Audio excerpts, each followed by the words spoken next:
Okay, hello, Doofy here, and welcome to a very rainy Gatwick airport at the moment. Hope you're all doing okay. So, as I always start with these streams, let me know if you guys can hear me okay. Hang on, let me just click into the game as well. Hopefully, you can get a bit of noise and rain and stuff there as well. So, hello guys, how's it going? We've got Voltic, Incompetent, Rishi, Fix, Matteo, uh, E-Juice, Max, Flix. Yeah, Doubler, E-Juice, Incompetent again, Laura. Jeez, how's it going, guys? God, I didn't realise so many people would be turning up so quickly or so soon. Wow, hey guys. FlyX, how's it going? Jeez. Um, yeah, as always, let me know if you guys can hear me okay. Let me know if all the volume and everything is good. Um, and I would greatly appreciate it. Sounds fine. 5 by 5. I know what 5 by 5 means now, so thank you for that. Okay, so for this flight, we're going to be flying this EasyJet Airbus A319. This is the Airbus A319 by Aerosoft. A lovely little plane, love it to bits. Very easy for getting, if you're interested in getting into flying a jetliner, this is an awesome plane to get the hang of. So, guys, I don't know where I'm going to fly today. I've had a quick look. What I planned to do for this flight was to actually follow a real-world flight in real time. So it's kind of, yeah, we're going to literally fly a real-world flight virtually in real time, real weather from Gatwick to a real-world location in the same aircraft. And I've had a look at departures leaving Gatwick this morning, and there's two EasyJet departures that I can see. If I bring up another window here. Hopefully you guys will be able to see this on the stream. It might not be too clear. I know the quality is quite bad, but yeah. So what I'm looking at is we either fly this 1140 to Geneva from Gatwick, which would give me enough time to do all the flight planning and the setup and everything, or we could fly this 11:55 to Rome. So Geneva or Rome. Let me know where you guys want to fly. The flight to Geneva is about 1.5 hours. The flight to Rome is about 2.5 hours. Pardon me. So we could fly either or. Those are the two choices that we've got there.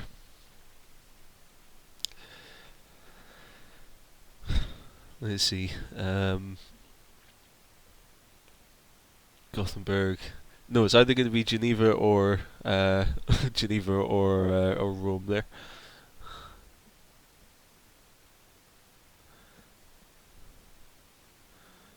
Okay, so it's 3-1 to Rome, 4-1 to Rome, 4-4 Geneva. Okay, I think Geneva's winning it by like 1 vote just now. I really should have like a bot that will count all of that. Jesus, Geneva.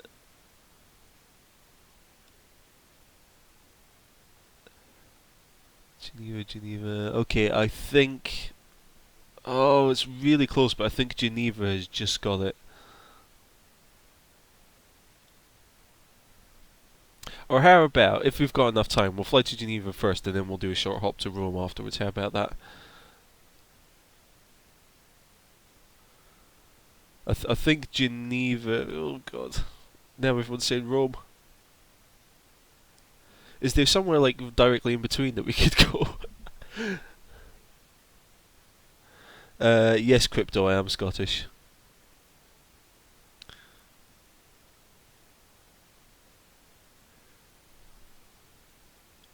God.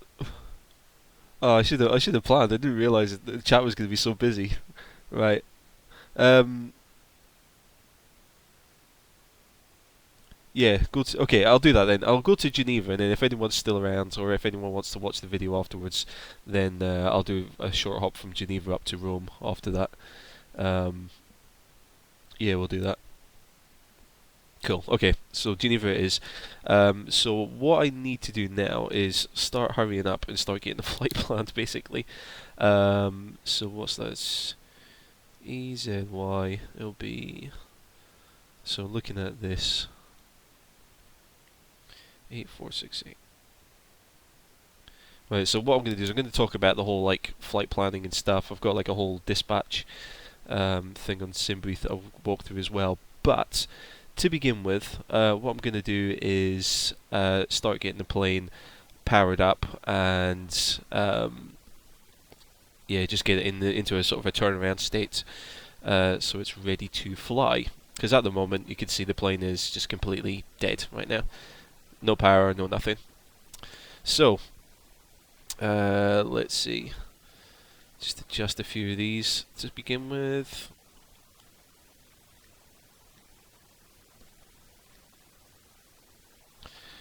Right, and then okay. So first things first, I need to turn on the battery power. So we do that by clicking on these two buttons here in the center of the overhead panel. And then because we've got an external GPU plugged in as well, what I'll do is I'll turn that on as well. And that will start giving the plane a bit of power. What else do I need to do while I'm here? We can turn on all the fuel pumps. Just get that out of the way now. And what I'll also do is turn on the navigation systems. Just so the plane knows where it's going. What else can I do to begin with? Nav lights can come on while we're parked. Emergency lights can be armed. No smoking can come on, and seatbelts can come on now as well, just to get it out of the way. And that's pretty much everything that needs to be done on the overhead. Let's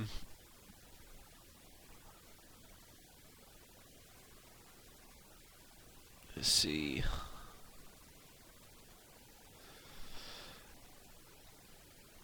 So I'm going to be going back and forth between the chat a lot in this. So let's see. I could listen to the live ATC, although I don't think you can get many live ATC channels of UK airports because we're quite strict and tight about things like that. So I'm sure it is possible, but I'm not going to worry about that for the stream because I haven't really prepared for it, I'm afraid. Yeah, the PC specs are on the About page of my channel. Basically, it's an i7 processor, 16 gigs of RAM, NVIDIA GTX 780 Ti graphics card. Yes, that's the main bits basically. Flyke's got his X-Plane 11 key. Nice, well played. Yeah, I got the free upgrade from X-Plane 10 to X-Plane 11. So, have they announced a release date for that yet? Did you find that the other night, by any chance? Not sure.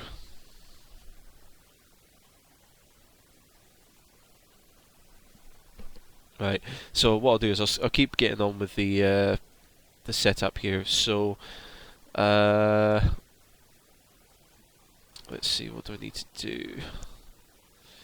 So much to do, so little time. So it's half an hour to take off, so that should give me just about enough time to plan everything. I'll align the IRS because that's what we need for navigating there. Because if you have a look at the main displays at the moment, you can see that they're not really displaying anything useful. However, once this IR aligns, which is basically all the navigation systems start working properly, then we shouldn't have any issues with like all of our main displays will come on and navigation systems will work and everything. Jenny, the stream quality I'm afraid is limited to 480p. That's because of the bandwidth of the internet I'm dealing with at the moment. Yeah, I can't produce any higher quality live stream at the moment, I'm afraid. Yeah, unfortunately I'm limited by the speed of the internet that I've got at the moment. It's not the best, but when I'm planning on moving out of where I am at the moment in a few months' time, and then hopefully the main priority is getting a faster internet connection so I can live stream better quality. I should do a live stream from London to Australia. Hell no, that is a one long flight. Am I a fan of the A319? Yeah, I don't mind it. Oops, didn't mean to do that. Go away. Yeah, I like the 319. It's quite an easy plane to fly. As I've said before, I would recommend anyone who wants to get into flying like a jet aircraft like this, the Airbus A319 is a very easy aircraft to get a hold of straight away, so or to pick up quite easily if you're moving into jets for the first time. So I would definitely recommend the Airbus if you want to learn how to fly one of those. Uh, Voltian, I think it is. Voltian, there's your shout out, dude. How's it going? Um, get a fibre ISP if you can. Yeah, that's what I had in my old flat, but here it's just ADSL, I think, which isn't the best. But anyway, right, so let's start planning our flight to Geneva. So what I use is I start using SimBrief now to do all my dispatch and stuff. It's a website that you can go to, www.simbrief.com.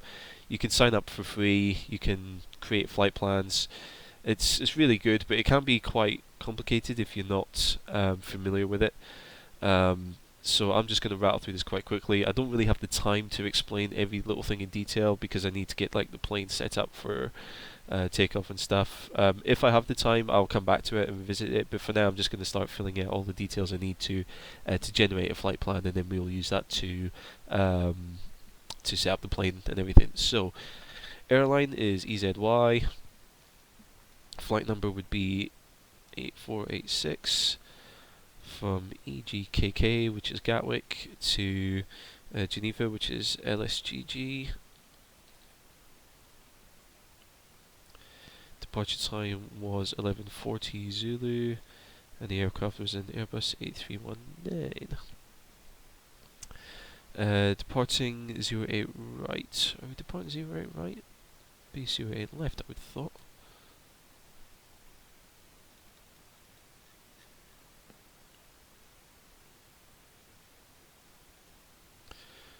Okay, let's have a look here. EGKK Metar. So just checking the weather at Gatwick. What are they doing on flight radar actually?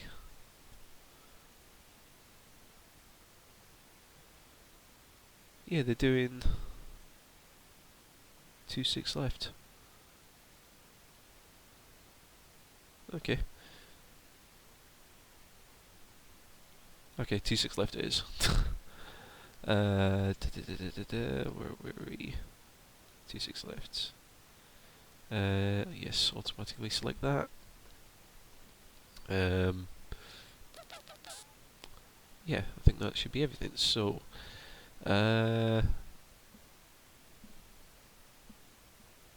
cool.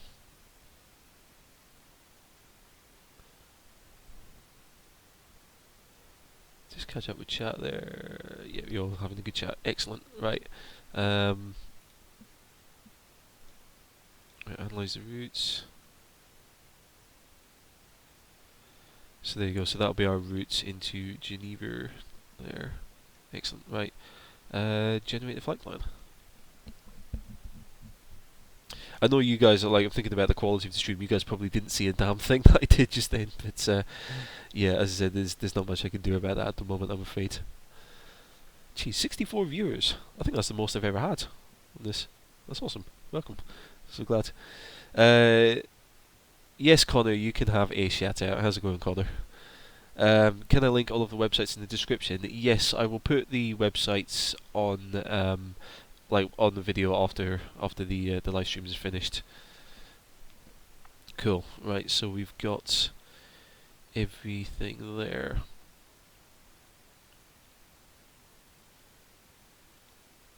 So you can see if you scroll down now, you see it gives you like a full-on flight plan here. So I don't know what most of this data means, unfortunately. But yeah, I've got everything I need to sort of set up the plane to fly properly. So what I'm going to be doing is jumping back into the plane, bringing up a checklist, and then I'm going to start running through this checklist here and making sure that everything is being set up as it needs to be.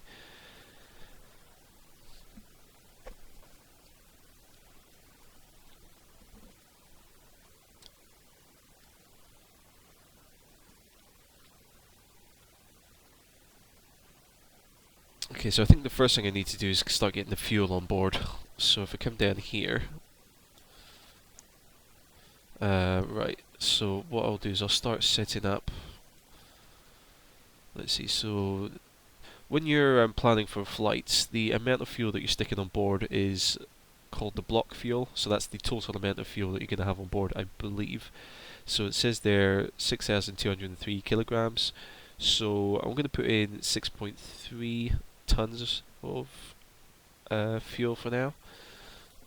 So what we do is we just dial that in, so 6.3 tons of fuel. Let me just go back and check. Cargo, I don't doubt very much we'd be putting any cargo in. Zero cargo, and passengers or packs is 133, so I'm dialing 133 there.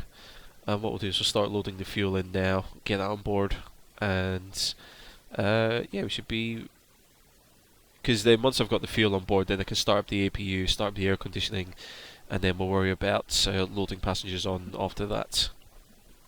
Let's have a look here.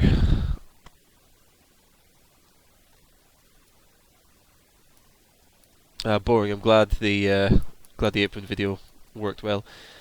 That's a point. People were saying that the audio on the aprons video this morning was a bit dodgy. Was that right? Because I read it or watched it back quickly this morning before the live stream, and it all seemed to be okay for me. But I'm not sure if YouTube. No, because I watched it on YouTube, and yeah, the audio quality seemed to be sort of consistent for me. I don't know if it's people consider it to be consistently bad or not, but yeah, let me know if the video was a bit dodgy at all. Connor, what's my most favourite plane? I don't have a favourite plane. The only sort of group of planes that I don't really like are sort of your classic older airlines or like older vintage planes. But I like fighter jets. I like the big heavy metal and all the rest of it. So yeah, audio had issues. Okay.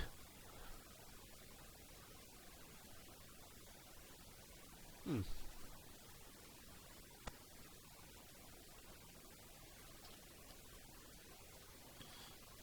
Very dodgy audio in the video. Oh, okay.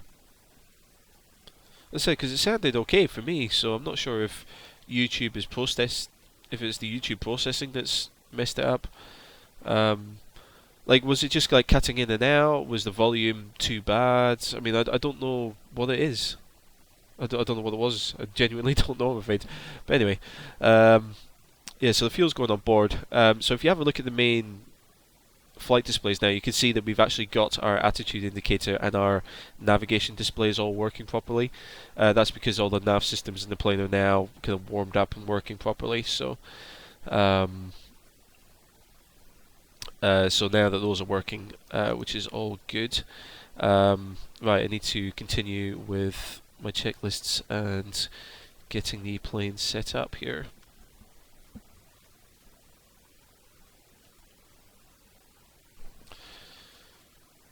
Right. So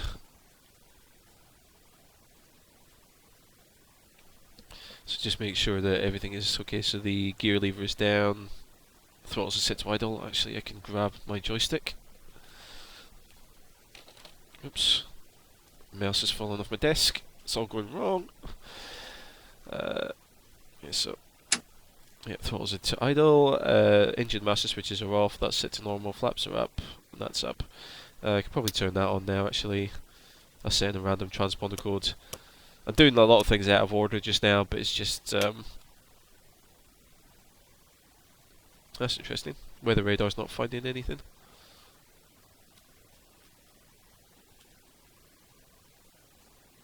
That's strange. The weather radar's not picking up anything, considering it's raining outside. But never mind. That's all good. Okay.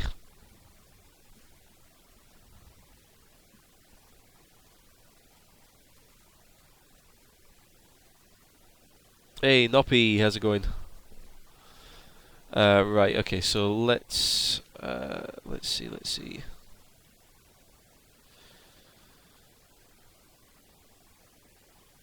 Yeah, lights I've done. Okay, the fuel pumps are all on. Right, okay, so now let me... So I'm going to do this in a way that I've never done it before, so you guys can see it. Open up the flight computer here, and I'll enter all of the details here. So we go from EGKK / LSGG. Take a cost index of 50. Flight number was EZY8486. We're going to be cruising at an altitude of 350. 350. Okay, block fuel was 6.3 tons. Whack that in there, and it can figure all that stuff out for itself. We'll do a flaps 2 takeoff, which is standard. And that should all be okay.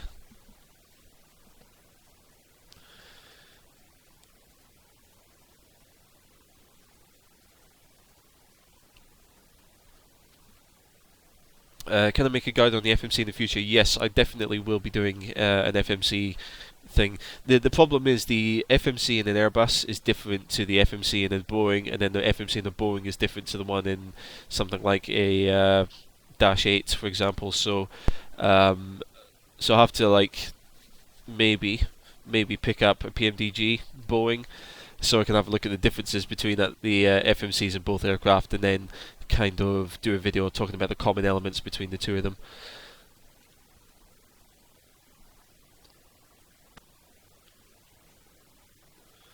Alvaro, we also want to see the naked stewardess. No, she's mine. Leave. No, I've been single for too long. I'm keeping her to myself. Right. Right. Flight plan. Let's get on with the flight plan. So, what I'm going to do for this actually is just drag this off screen quickly, so I can whack in this flight plan. So, Crypto Scottish. Okay, laddie, what are you saying? Has a crack? Has a crack rather. You don't say crake, even though it's pronounced or it's spelled that way. Anyway, EGKK. So, first thing you do is select our departures. So it's going to be runway 26 left, and then we're taking the Boggin 1M departure, and we take that to the Bognor waypoints, which is there. And then we go into Bognor, we take an airway, which will be UL 612, and we're going to fly that to the Akira waypoints. Akira, good. And then from Akira we take the oops, 175 airway, and we fly that to Pixis, Pixis, and then from Pixis we take the UM975 waypoints, airway to Lusar, and then from there we will fly an approach into Geneva. Now I'm not going to set the approach in at the moment because the weather could change at Geneva, so we'll deal with that once we get up to the cruise. We'll have a look at Geneva, have a look at the weather there, and sort out the approach and everything while we're there. So what I'm going to do is just have a look at the plan quickly, make sure that that all makes sense on our nav display here. So fly out to the south.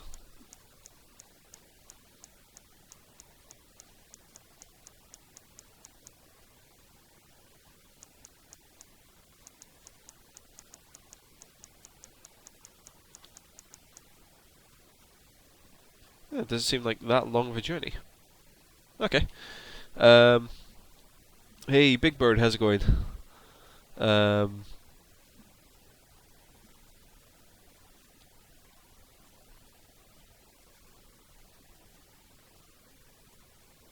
Oh, Crypto's learning to speak Polish. Dzień dobry. You can type in the keyboard. Yeah, I don't know how to. Space Void. You have to go, really? Oh, don't go. Just about to start.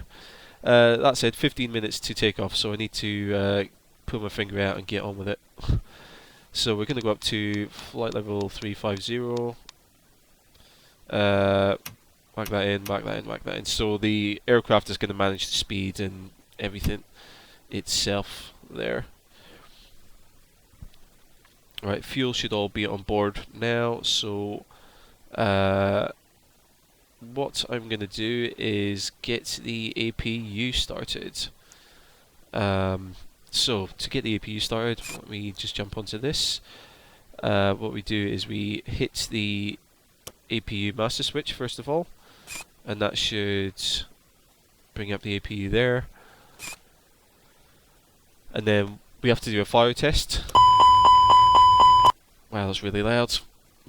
But I guess it's meant to be. And then we can hit the start button on the APU there. Come back down and keep an eye on APU screen there.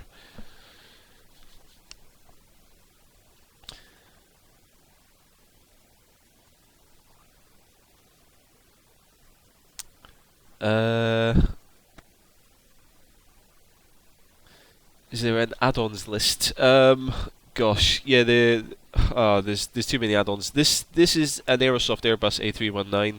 That's what this aircraft is. The scenery that I'm using is a demo version of UK 2000's Gatwick. Let's see, I've got Active Sky Next, handling the weather, Rex, handling some textures, UTX and GEX, dealing with kind of the environment, just making the world look a bit prettier. And that's the basics of it at the moment. Okay, Void, have a good one. Crypto, I have no idea what that means. What part of Scotland am I from? I'm from the Highlands, originally from the Highlands, way up north. Okay, so the APU has started. So what I'm going to do now is turn on the APU bleed air, wherever that is, which is there. And then what I'm also going to do is, you might be able to hear the air conditioning fans kicking in. So that should start warming up the plane just about in time for our passengers. God, we're leaving in 10 minutes.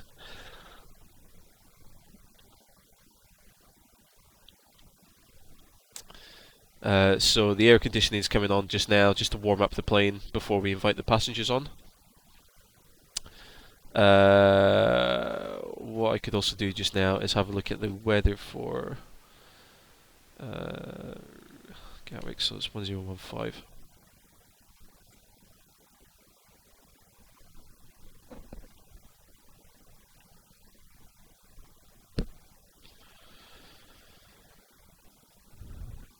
Okay. Hey, Flight Simmer, how's it going?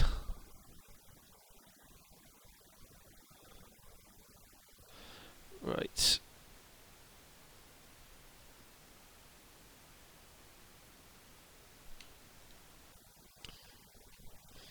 What I'll also do just now is set the trim, because I was doing a few practice flights in this, and I forgot to like do various things like check the flight controls and all the rest of it.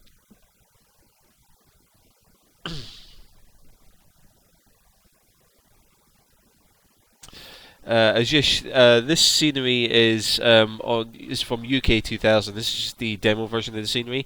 So you'll see like this big kind of ugly box over the runway when I get to take off. But I don't mind. Like I'm not like massively into flying jetliners. So hey, it's Marshaller. How's it going, dude? Marshaller's down there. So yeah, I mean I don't spend a lot of time in major airports. So yeah, I mean, I don't mind just playing with demo versions of airport scenery. Right, so if we have a look at the air conditioning, so the airplane is warming up nicely, so what we will do now is start boarding all of our passengers.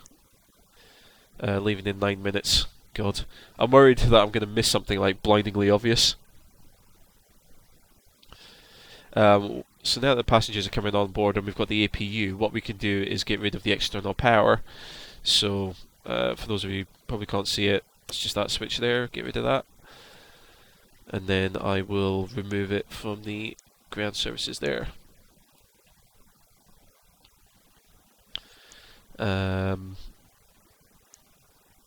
We've got all our V speeds.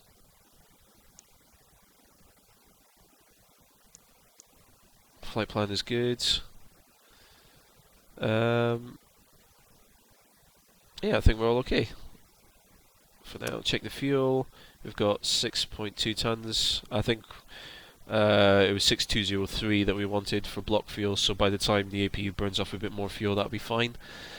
Do I have a tutorial on how to repaint planes? No, I don't at the moment. I might do one in the future. You know, I remember years and years ago I did a mod for Trackmania. So I do know the very basics of repainting and modding, but I don't know. It's not something that's kind of at the forefront of my kind of plans at the moment. So I may not do one. Right. Let's see.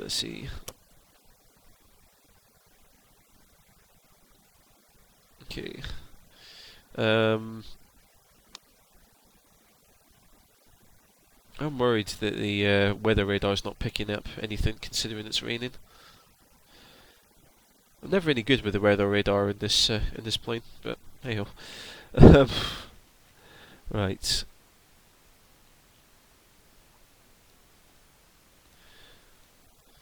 Just like double checking everything. I'm paranoid that I'm missing something blindingly obvious. Nav lights are on.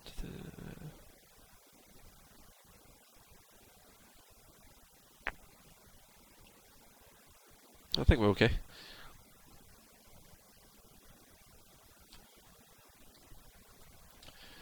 Let's see.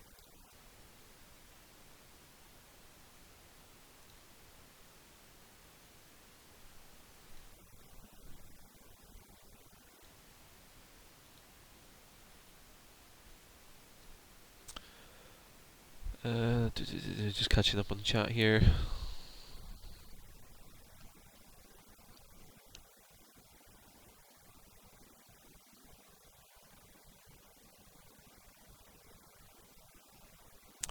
Hey Albin, how's it going?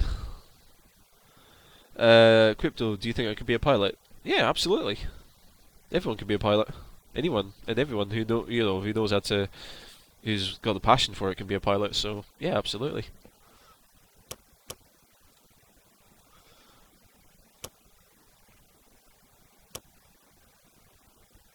What we'll also do actually now while we're waiting is getting the cargo doors closed up.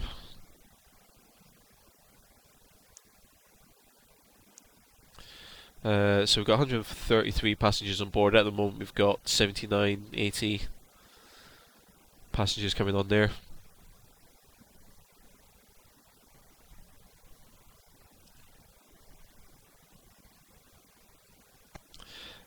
Yes, I'm using a joystick. Toby, how's it going? There's almost 100 people. Hang on, I haven't checked my YouTube stats. Oh my goodness. This is officially the busiest stream I've ever had. That was awesome. Well, welcome everyone. I hope you're all enjoying the stream. As I said, I didn't really have a full-on set plan coming into this, so forgive me if I mess up. Which flight am I going on today? I'm doing EasyJet flight 8468 from London Gatwick to Geneva, and I'm going to be following it in real time. So the real EasyJet 8468 will be leaving Gatwick hopefully in about 4 minutes time. So we're going to be following a real world flight in real time, real weather, real everything, virtual reality, everything here. So although that said, I'm not sure if I'll be able to leave the stand on time, but that's kind of typical of EasyJet, so it's all even more realistic.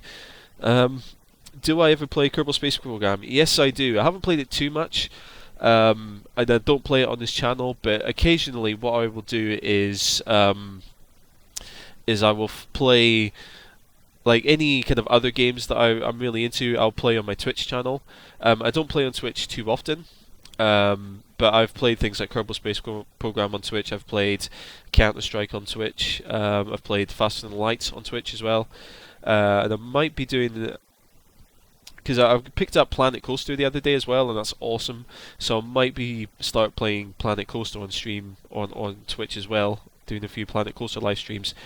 As I said, the problem that the main issue that I've got at the moment is that the quality of live streams that I can produce at the moment are really limited by my internet connection. So I feel a bit bad producing like bad quality, kind of bad quality live streams there.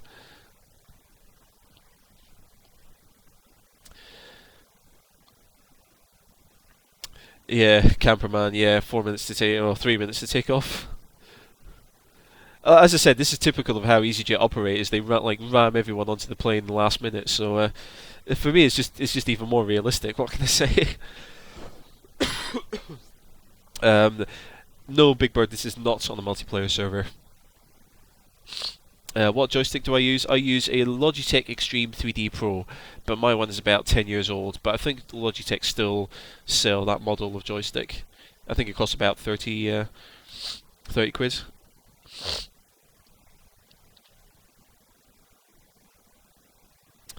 Was it Saeed? Hey Doofer, wanted to know what career you did or you want to pursue.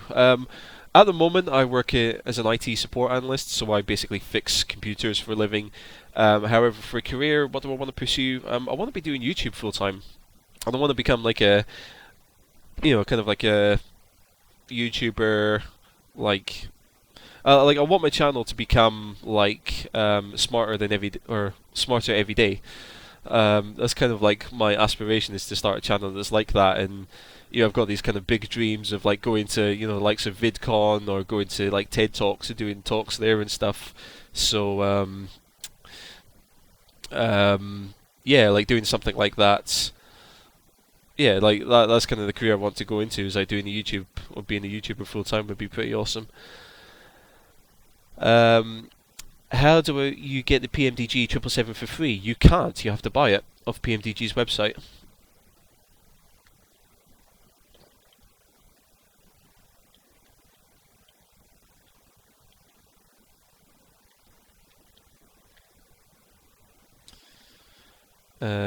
Joseph's got the same joystick. Awesome. Logitech for the win. I think all of my stuff is Logitech. I've got a Logitech keyboard. I've got a Logitech mouse, again, which is about 10 years old. So Logitech, if you're watching, sponsorship, please. I'd love that. Right. So we've got everyone on board now. So we are 1 minute away from departure. That's not going to happen, but but we've got everyone on board now. We'll leave just about on time, so can't complain.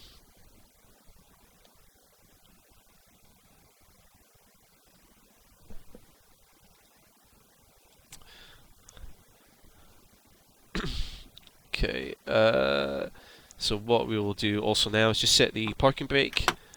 We'll remove the wheel chocks, we'll remove the traffic cones, and then we will also get rid of the jet bridge. Jetway passenger boarding bridge, its official name. So that's on its way out just now, and look at it clipping through my plane. How dare you, sir? Anyway.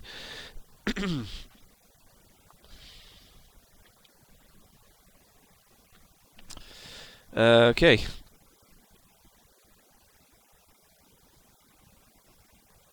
Come on, flight crew, I want my doors to all be locked up. There we go, we've got slides.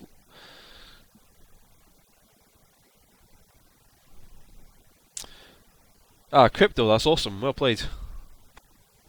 Yeah, I mean, I would recommend, if anyone can get into a simulator, or like a full simulator, or a trial flying lesson, absolutely do it, because they are awesome.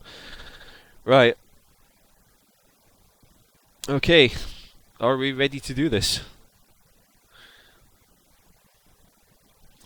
Right, I am now officially racing against the real world EasyJet. Right, so yeah, let's do it. So Start up and pushback clearance. I'm not going to worry about speaking to ATC on this because the ATC in FSX is a bit dumb, so I'm not going to worry about doing that. Right, so let's start running through my checklist and stuff. So thrust levers are set to idle. Parking brake I will release in a second once I'm ready. Let's see, beacon light can come on to warn everyone on the ground that we're about to start our engines. APU bleed air is on already. Before start checklist is done. Right, so get rid of the parking brake and we'll start pushing back now. As we're pushing back, we'll set the engine mode to start. You can hear the aircon dying down, and we'll set engine 2 to start. So you can keep an eye on engine 2 now, all of the numbers should start raising up. Savage, where am I from? I'm from the Scottish Highlands originally. I know my accent's a bit dodgy, but yeah.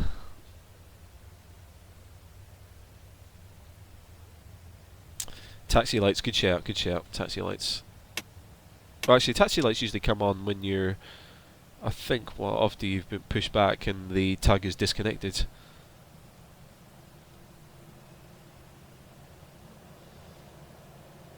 Right, so that's engine 2 up. Let's get engine 1 going now. I'm never any good at pushing back, so wait 2 seconds because the plane's going to start barking.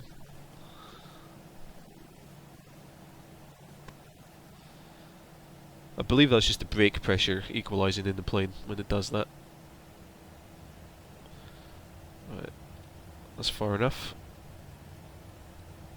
Set the parking brake there.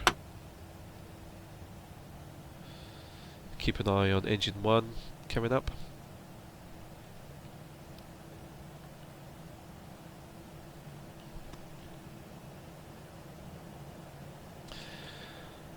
Well, Crypto, the thing is, because I've been living in London for the past 5 years, I've got like a mix of Scottish and English.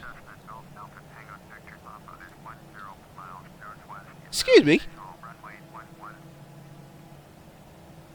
Huh? Okay. I thought I had traffic turned off in this. Never mind. And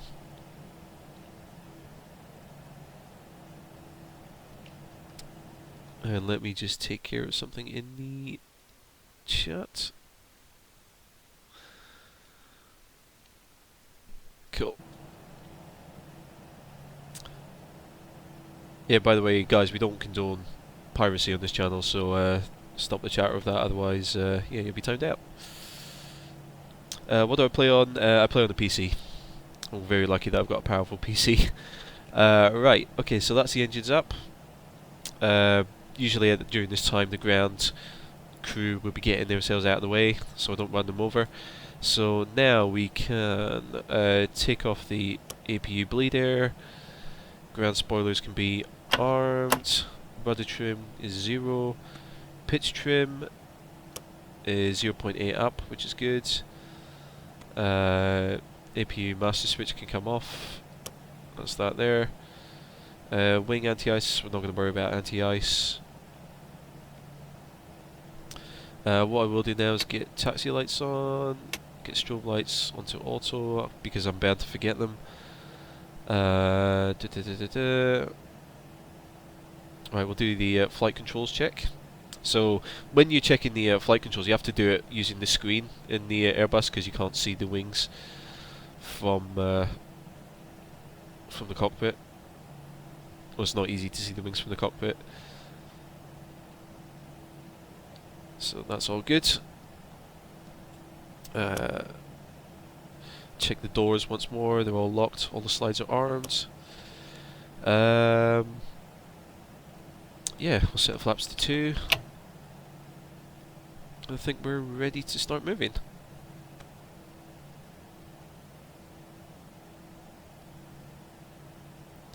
Unruly passengers to be thrown out at flight level 350, agreed, good shout.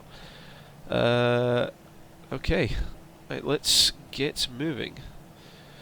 Here's where I realised I haven't looked at a ground chart of Gatwick, so I'm not sure what taxiway to be taken.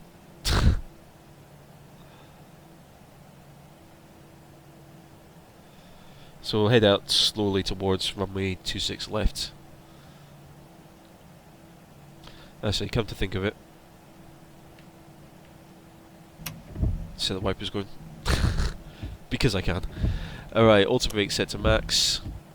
Now in the Airbus, what you can also do is you can also get the plane to check the configuration for takeoff, and that's all good. So that basically tells me that I've set the flaps, I've set the spoilers, and everything is kind of ready to go basically.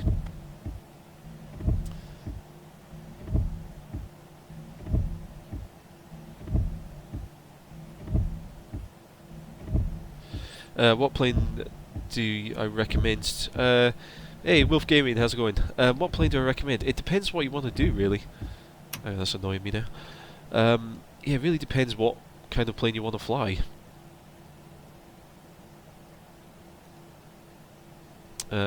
Yeah, I mean, it's hard to recommend. No camper, you cannot.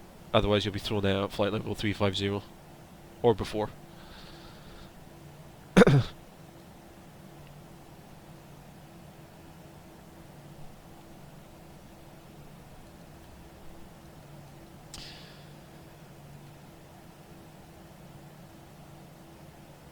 Right, so I think we need to take this taxiway. As I said, I haven't checked a ground chart of Gatwick. There's a lovely demo box over the runway there.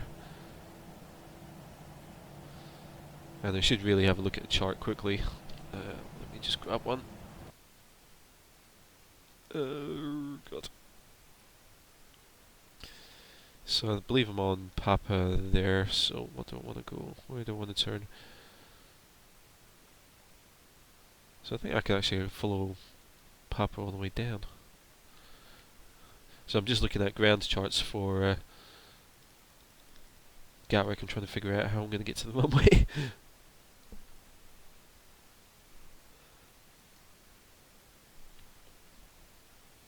Okay, so if I go to Bravo 1, that should pretty much put me at the end of the runway.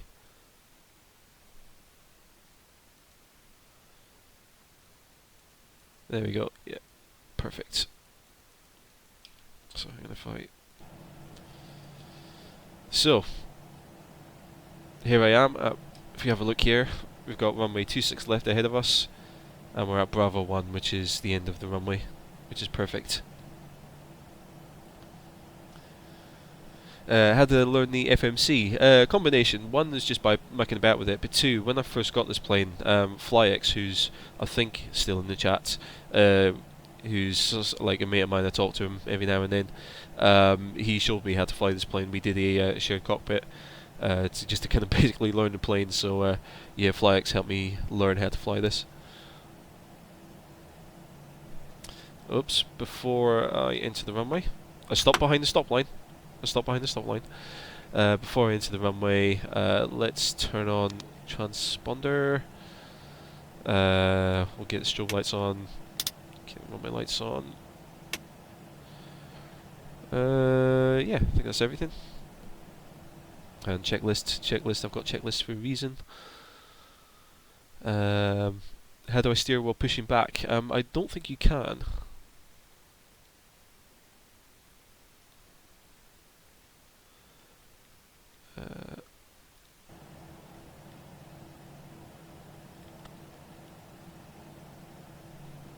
Right, I think we're good.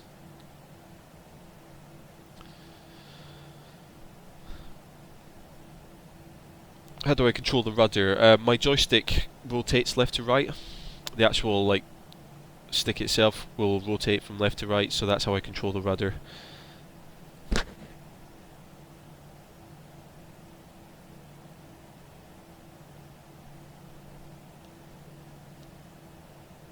Am I flying on IVAO? No, I'm not. I've done one VFR flight on VATSIM, although I had no one to talk to when I'd done it. Yeah, so I don't usually fly on any online ATC service. I've been tempted to do the what was it? The proper one. I can't remember what it's called. It's the one that's like actually run by real air traffic controllers in their spare time. but that scares me, quite frankly. So yeah, so there we go. We've got our lovely demo version of UK 2000. I'm not endorsed by them, by the way. I'm not advertising them. I just have a demo version of the scenery. Let's see. I saw someone make a comment about the speed. The speed is set. The flight computer automatically does it there, so you can see we've got 118, which is our V1, and then 130, which is our V2 speed there. Pilot Edge, that's the one. Yeah. Anyway, I think we are ready to go. Are you guys ready to go? I'm still worried that the weather radar is not picking up anything and throwing it up on my display. Anyway, we could just pretend that we're waiting for wake turbulence from an A380 to clear or something, while I wait for you guys to see that you're ready.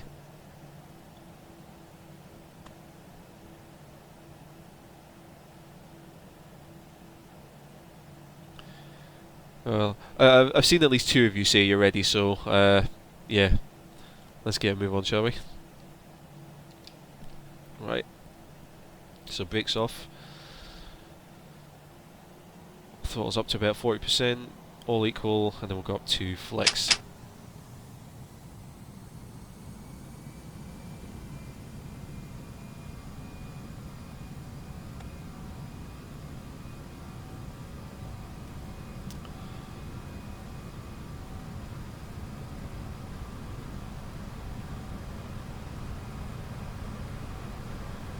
Okay, so that's V1, we'll rotate there.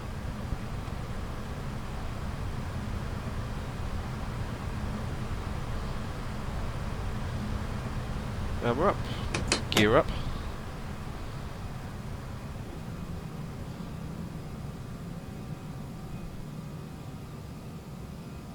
Just nose down a tiny bit. So all I'm doing just now is, you see the little yellow crosshairs? You might not be able to see it, but see those yellow crosshairs on the attitude indicator? That's what I'm following basically just now. So just push my nose down a little bit there. Actually, saying that, I'm not following that anymore because I can turn on the autopilot and get that to do it. So there we go, we're up. Just let the speed climb a little bit more and then we'll bring the flaps up.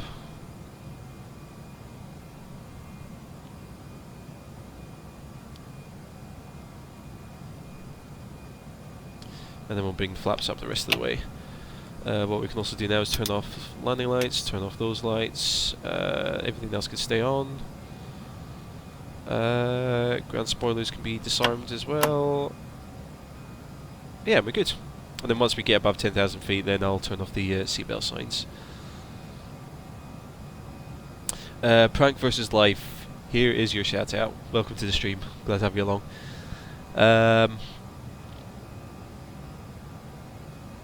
Yeah, so yeah, V1, basically V1 is the speed at which you're committed to takeoff. So if you want to stop the plane for any reason on the runway, you have to do it before you reach the V1 speed. After you pass the V1 speed, then you're taking off no matter what happens. So if you hit a bird, if an engine falls off, you're taking off. You're committed to taking off, whatever happens.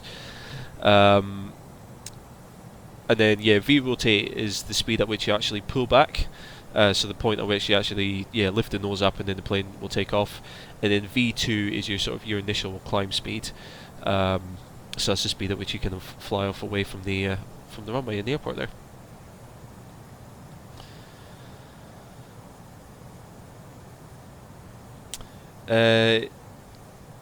Kiz Bandit, I think that's how you pronounce your name. Here's your shout out. How's it going? I don't mind giving people shout outs. Right, so after takeoffs, I had a whole takeoff checklist that I never run through. Oh well, never mind. APU bleed off, I've done that earlier. APU master switch is off. Anti-ice protection, I probably should have that on, but should I? I don't know.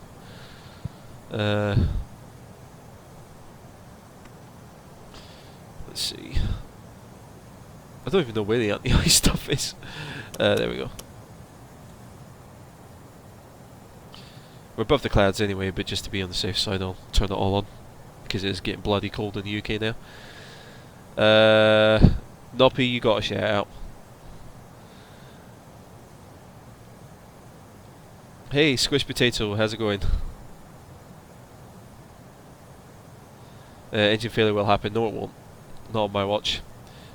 I'll tell you right now. I will probably do something during the initial approach or the final approach that will mess up the entire flight. So that's how. Anytime I fly this Airbus, I always mess up the approach. I've been practicing, determined not to this time round, but I always mess up the approach in some way. So yeah. Yeah. Doof would be so good at flying and don't even need to touch the yoke. Yeah, look, ma'am, no hands. Technically, it's not a yoke; it's a joystick. That's how you fly an Airbus. I personally, I would prefer having a yoke. Maybe because I'm used to driving. I'm used to actually having a wheel structure in front of me. Yeah. Noppy, when you first got in, I said, "Hey, how's it going?"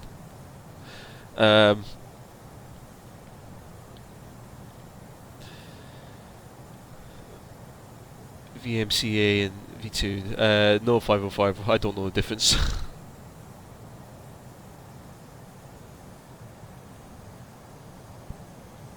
Am I going to do an ILS approach or VOR?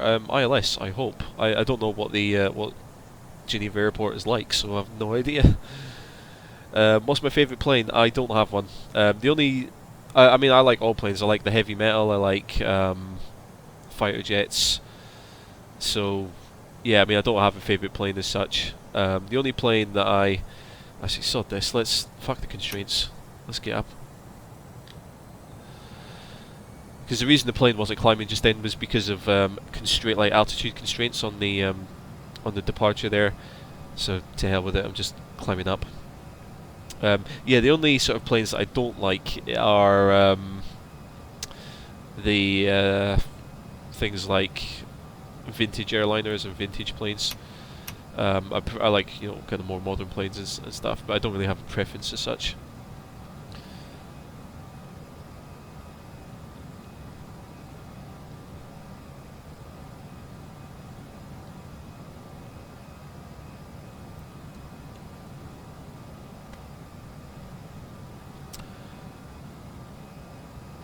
I'm just bashing my notepad here.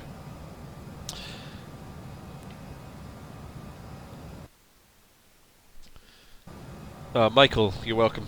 I'm glad you like the videos. I'm glad you're finding them helpful. Alright, what we can do now actually is, because we're above the clouds, we can take off all the anti-ice. And we're at 10,000 feet now, so seatbelts can go to auto. The naked waitress can get up and start moving about and serving the passengers. Take that as you will.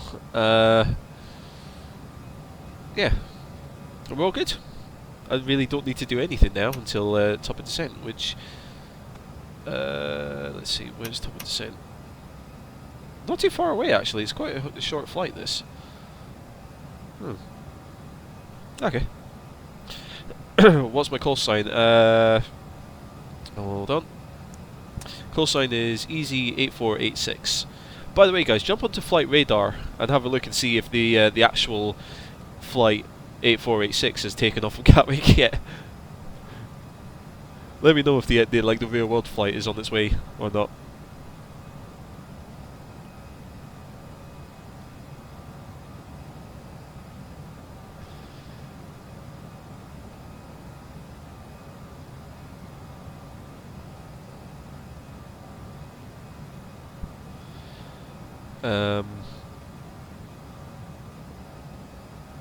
So just catching up on comments there. Raymond, no, this is not on VATSIM. This is just me flying, flying as it is. Just flying it by myself.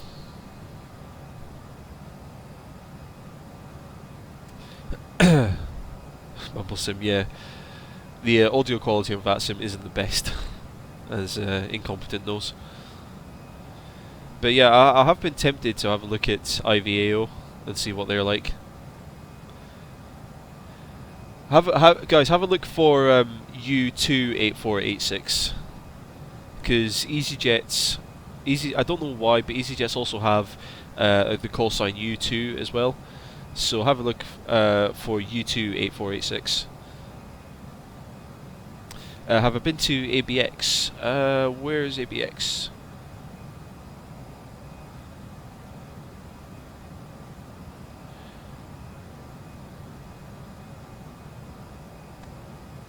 Not on yours either. Jeez.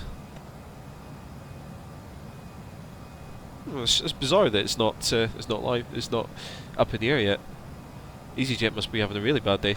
Well, actually, no, they're not. I know what EasyJet is having a bad day is like. Right, believe this or not. Believe this or not. My mum and I were due to fly from Inverness in Scotland down to London for Christmas. Do you know what it's like in Christmas? Like planes like have to be de-iced and stuff, and there's delays galore everywhere. Our flights got delayed by 14 hours.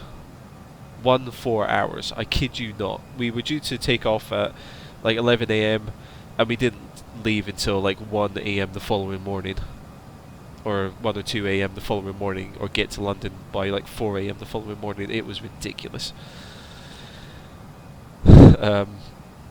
Hey, Clevprof, what's happening? I am flying from London. I'm playing Flight Simulator, and I'm flying from London to Geneva.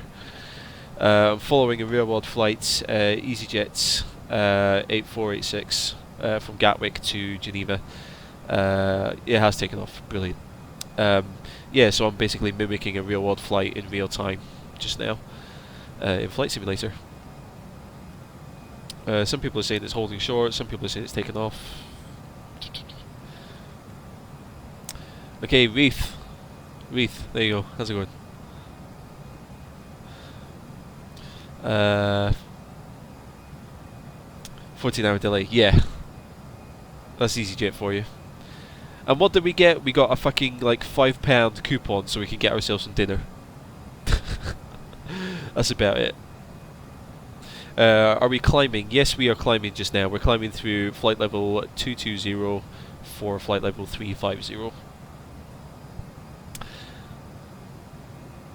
Why isn't it in such a low quality? Because the internet connection that I have is is very limiting. So usually I would stream in 720p. Once I move out of my where I'm staying just now, once I move out and get myself into a new flat, I'm planning on getting a fiber internet connection so I can live stream hopefully in 1080p. You need to go to the toilet. The seatbelt signs are off and it's clear skies. Go ahead. Yeah. Look, no seatbelt sign. It's on auto. There you go. Seatbelt signs are off. Aberdeen. Is that ABX? Yeah. When I land, can I do an auto land? I might be able to do an auto land. It depends what the ILS, what the complexity of the ILS system at Geneva is. If it's a Cat 3, I think it is, then I should be able to do a an auto land there. What's my expectations of X-Plane 11? High, very high. It looks like it's going to be really good because I went to RAF Cosford, the flight sim show there last month, was it? Or the month before. Yeah, they really like what I saw from X-Plane, so I've got some high hopes for it, and I think that X-Plane is going to become a lot more popular going forward in the flight sim world. Wings are unbalanced, are they?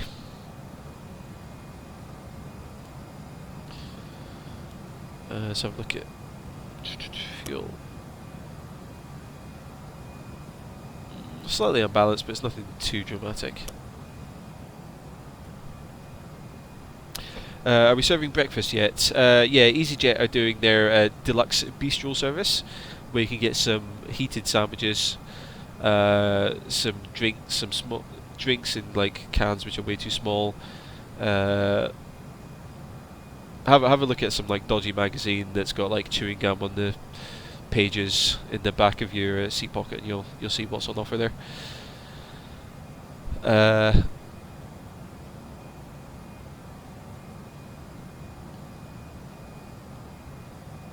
To see Matt Davies, yeah, I saw him. I didn't speak to him, but I definitely saw him there. He was on his stand doing his what's his thing called? Was it Project Fly? That is the little thing that he's doing. So I saw him doing that, but he was talking to quite a few people, so I didn't get a chance to see him. Well, speak to him.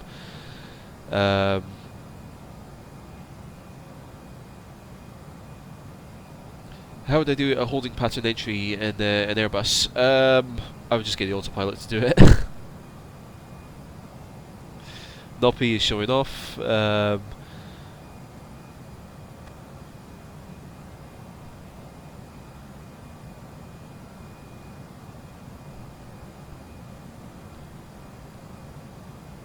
Wings on the horizon wheel. That's because we're climbing at the moment, so we're still pitching up. That's why the wings are not level, or that's why the pitch is up.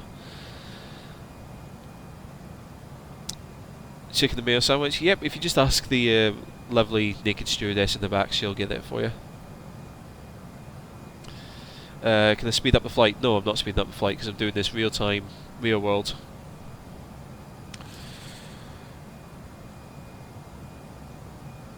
How do you get your flight plan to show on the right side of the artificial horizon? Do you mean down here? There's two ways of doing it. Basically, you can control this screen on the right of the primary flight display. You can control it with these buttons here, or these two like sort of rotating switches. So to change the actual mode, you use the left switch. So you've got landing system, VOR, navigation, arc, and plan mode. And then to change the range of the view, you use the right hand one. So you can go from 10 nautical miles all the way up to 320.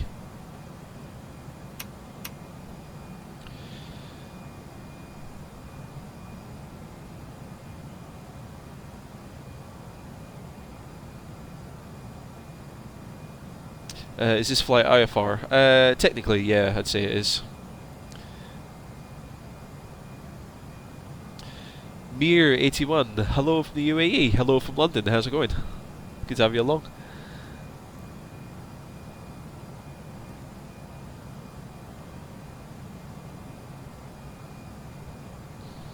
Hey Johnny, how's it going? So Johnny, I saw you in the chat, but I haven't said much. Yeah, how's it going, Johnny? I saw. I think didn't you comment like way before the live stream saying that this is going to be the first one that you watched? Because I always check like to see if anyone's commenting on live streams when I first announce them. So I'm pretty sure Johnny said something.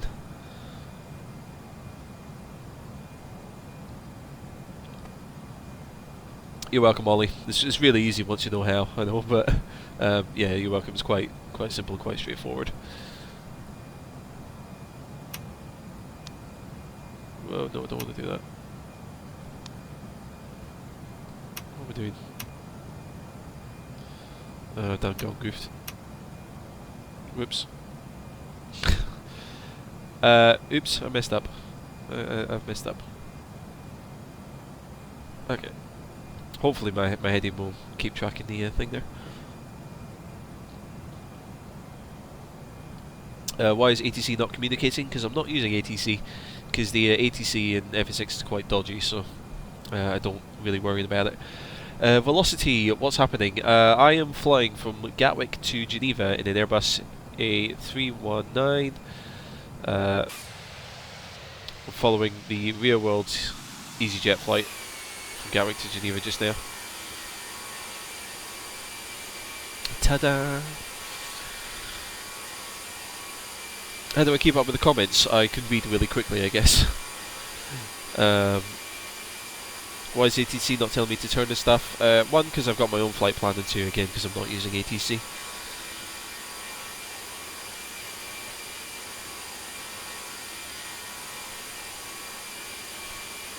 Actually, while going up.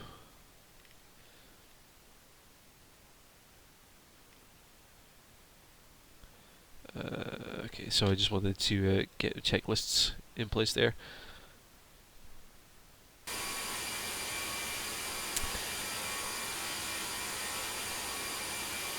Stealth Speedway, how's it going?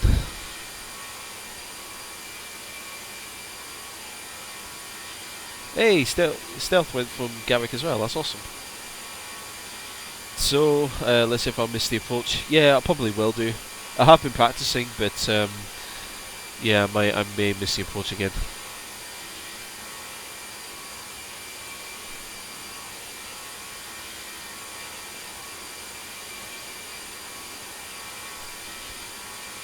So let's see. I'll just jump back in the cockpit. Whoop. Yeah, that's what the back end of an A319 cockpit looks like. What on earth is that? Oops. Wondering what that little thing is in there. Strange. Anyway.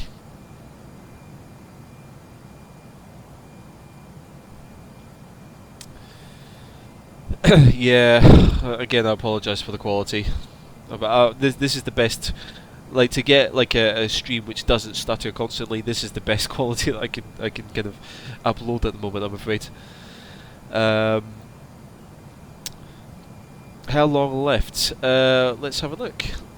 We shall be in Geneva in, well, about 40 minutes. Not too long. Top of descent will be, let's see. Top of descent will be at 12:35 Zulu, so that's not long at all. So I want to start getting some maps for Geneva ready.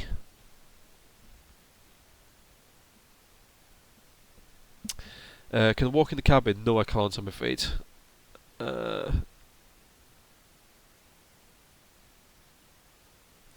Is there a tail navigation light? Yes, there's just like a steady white light on the tail of an Airbus, I think. SGG charts.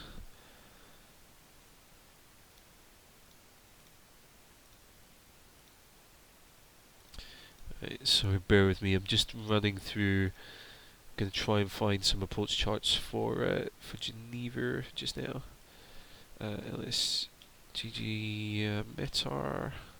Because basically, because it's quite a short flight, what I'm doing just now is I'm just going to get some information together for like the approach and landing at Geneva. So things like just the weather conditions at Geneva at the moment, mainly the wind direction, and also I want to find out about Geneva as well because I've never flown there. So I need to sort of get like a ground map as well.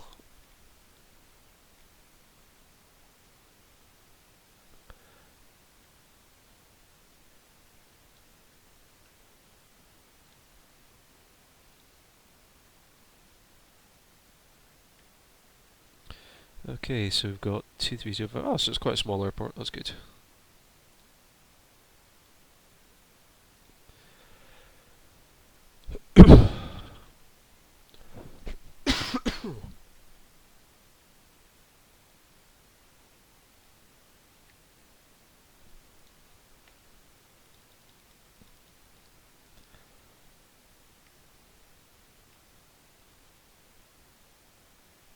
Okay.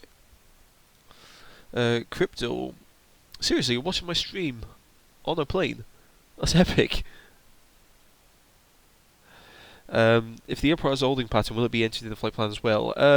Not by default. If you want to enter a holding pattern, you kind of have to enter it manually, as far as I know. I don't know how to, I'm afraid, and I'm not going to be trying to figure it out for this stream. But yeah.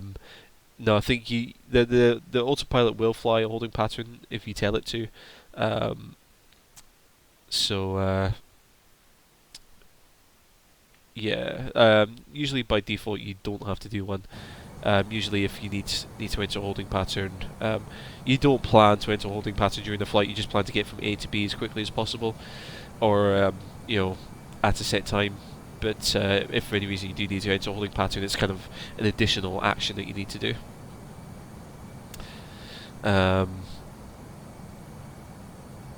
Right, let me just keep finding a few more charts and bits and pieces. So we were going to be entering the Lusa 1N. So start worrying about setting in an approach a bit further down the road. Velocity, what's my channel channel about? It's all about flight simulation, basically. I do a bunch of tutorials, or I have a bunch of tutorials on flight simulation and aviation. Pardon me. So, if you want to learn how to fly a plane, albeit a virtual one, yeah, I've got a few videos which should hopefully explain everything. Can you run Aerosoft and Orbx scene software together? Yes, you can. Yeah, I mean, this plane is an Aerosoft Airbus. Orbx is just simply scenery, so yeah, you can absolutely do that. Yeah, Wolf. I mean, I've got the weather. As far as I know, I've got the weather radar turned on, but it's just not finding anything. I think that's definitely the on-off switch. That's manual. I mean, unless I need to turn that up. I've no idea. I'm never really good with that, but okay. Yeah, well, good. Pressurization is good. Yeah, nothing to worry about. Make the plane crash? No.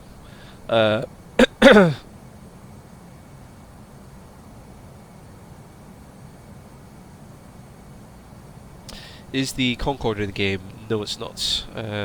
Geez, incompetence like my mod, he's just answering all the questions for me.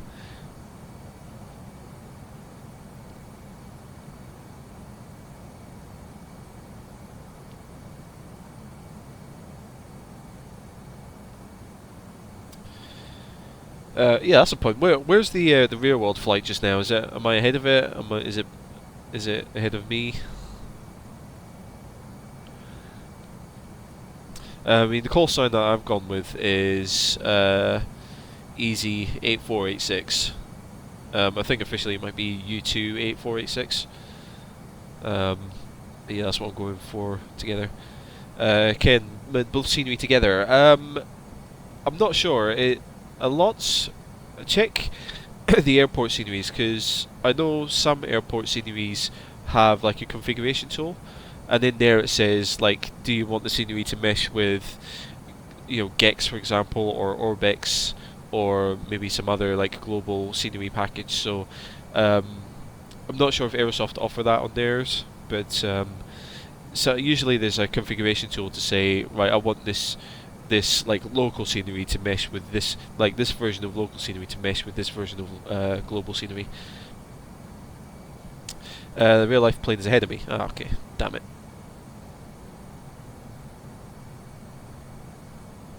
Never mind.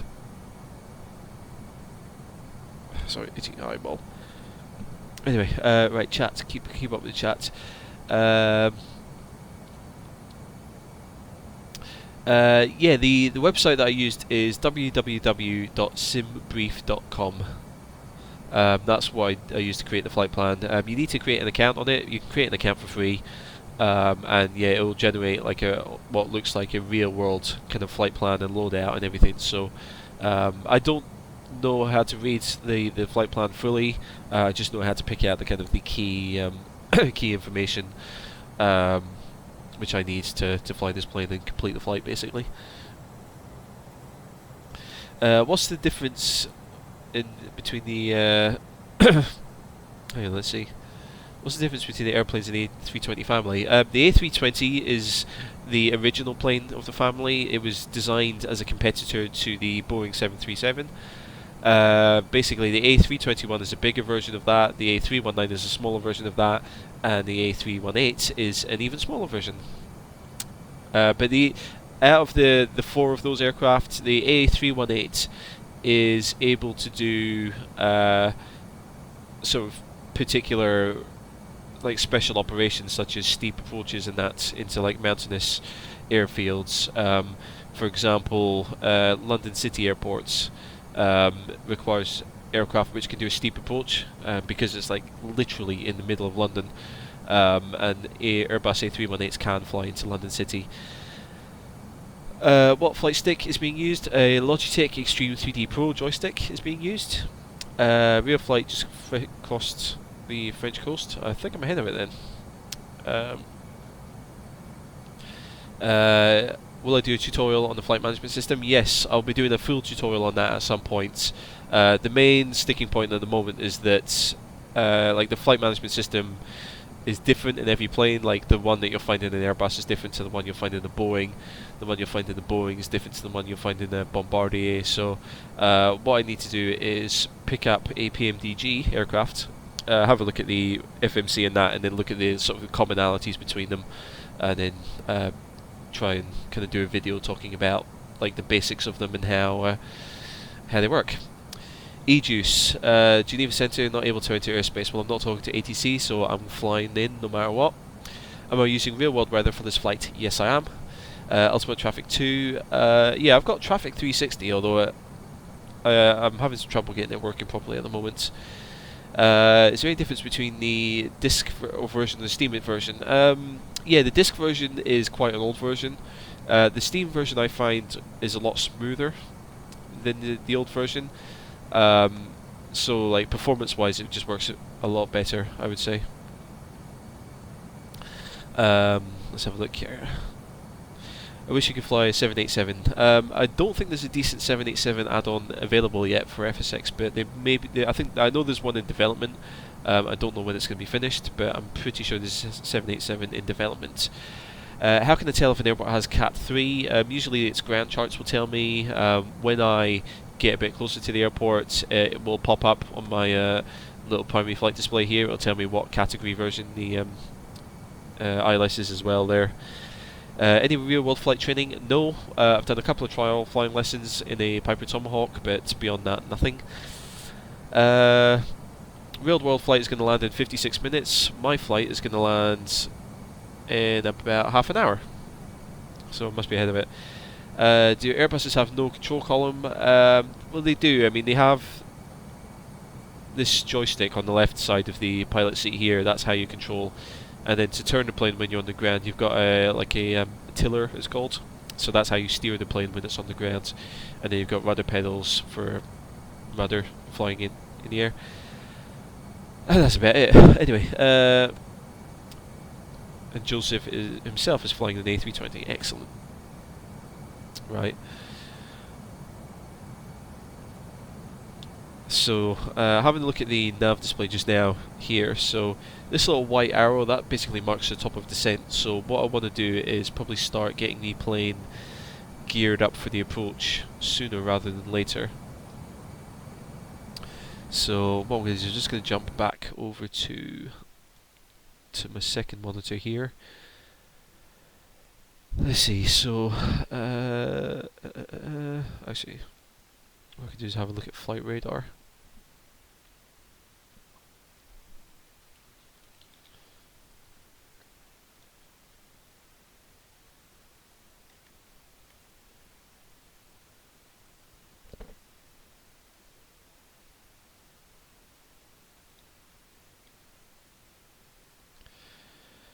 Okay, let's have a look.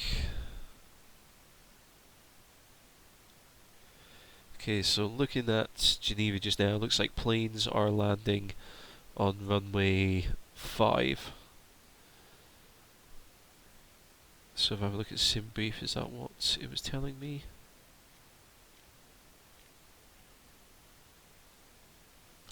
Yeah, so we're going to be landing at runway 5. Okay, so let's start getting that dialed in. So actually I'll pop this out so you can all see it. So if we have a look at LSGG, we want arrival for ILS runway 5, and what was the approach that we were going to fly? It was the Lusa 1N approach. Lusa 1N. Inserts.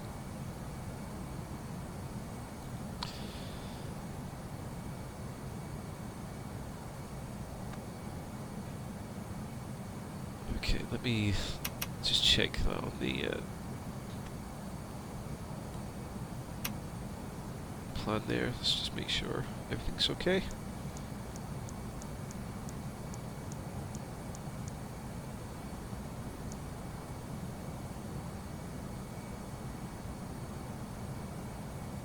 Okay, that's interesting.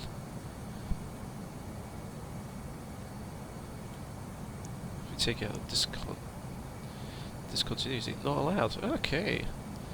Oh, that's interesting. So we're going to have to fly part of the approach manually. Well, I'm definitely going to mess that up then. Yikes. Okay. Oh, shoot. Okay.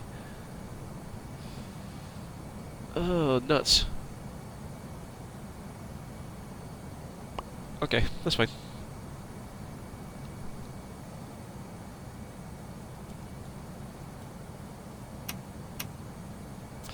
So look, it looks like because there's quite there's a few mountain ranges around Geneva, so I'm gonna have to fly part of it manually. This should be fun. Am I gonna do an ILS approach? Yes, I will do. Do I use VATSIM? No. How do I use a flight computer?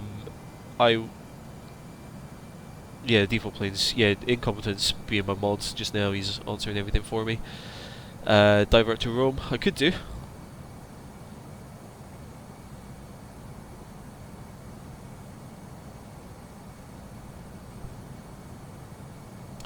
Let's see.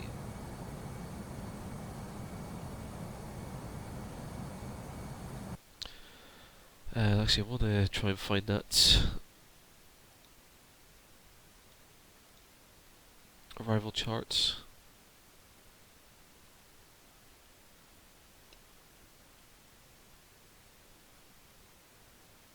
Okay, what's the airfield elevation for Geneva then? Must be quite high up.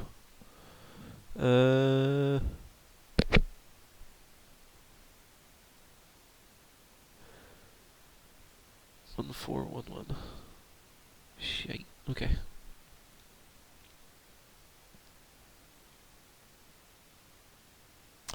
How long until I land? It'll be about half an hour approximately. UTC is saying 1300, so yeah, about half an hour till I land.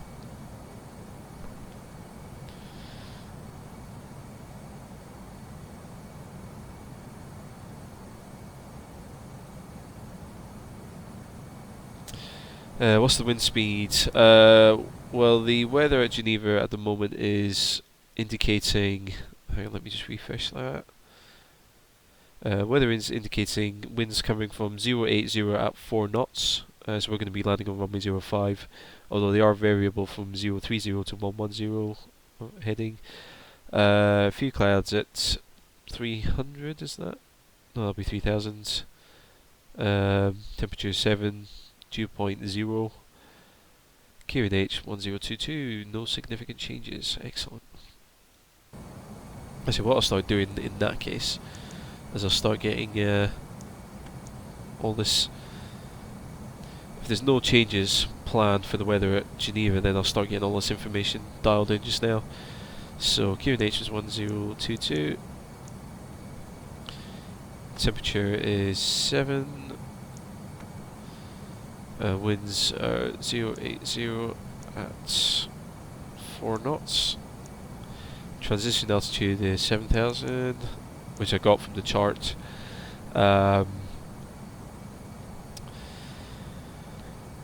We'll take 250 on the minimums.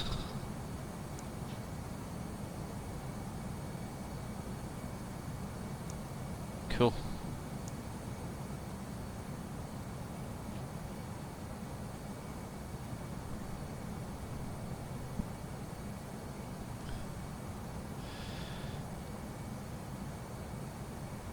Okay, drink time.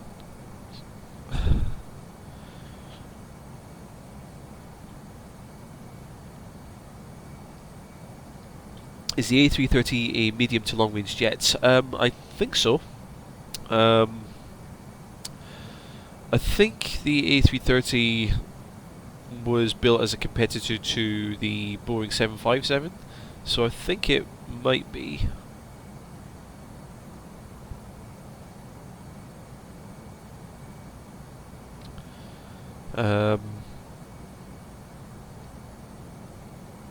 Yeah, I know that obviously, like, you can just guess from the naming convention that yeah, the A330 is bigger and will probably go further than the A320, but I'm not sure, like, what you would compare it to.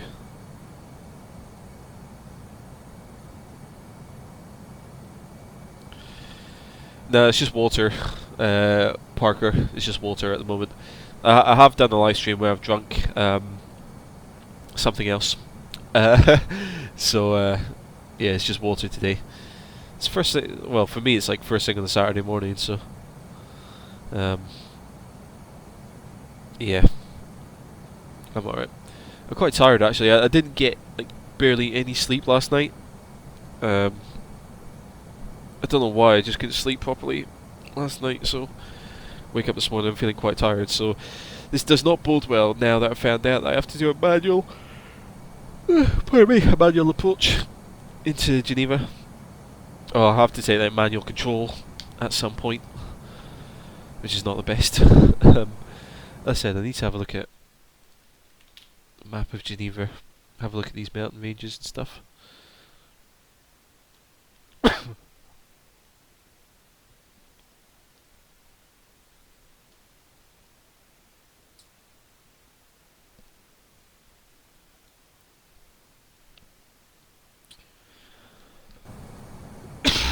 Oh dear.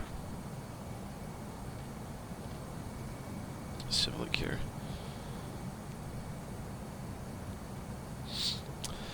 Let's change up the view.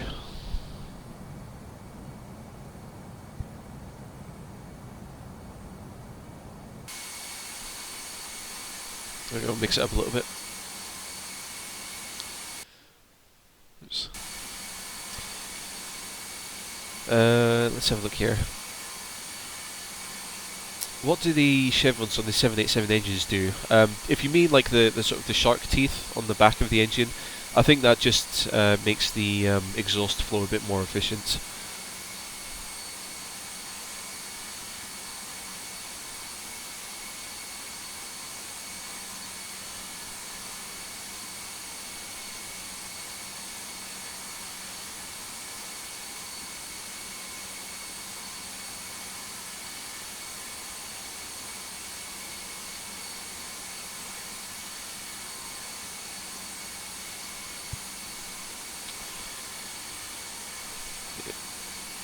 Real flight is 9 nautical miles east of Paris. Ah, perfect. So I think I'm ahead of it then.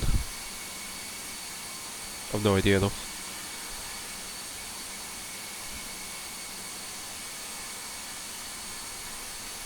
Oh gosh.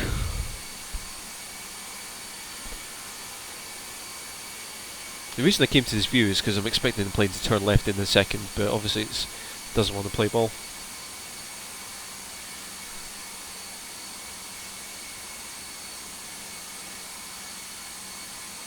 There we go.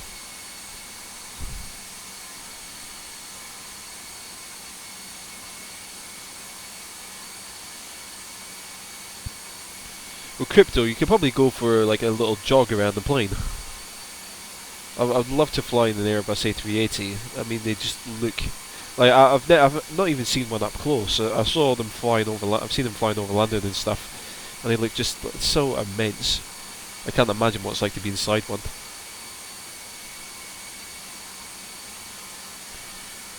That's the point. I've been tempted to go on holiday again. I'd love to go on like a long haul flight somewhere, but I can't afford it. I want to go like out to the Caribbean or something.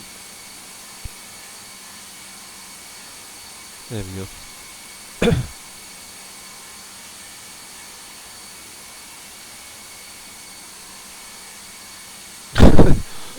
Crypto fishing for subs.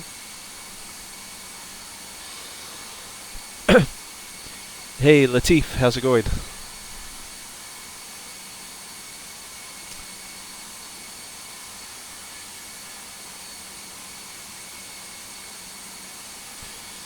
Yeah, I've seen science. Yeah, I've seen like first class. I've like it's like practically like a little apartment. It's not just like a little enclosed space. Like mega first class have like their own like literal apartment on the plane.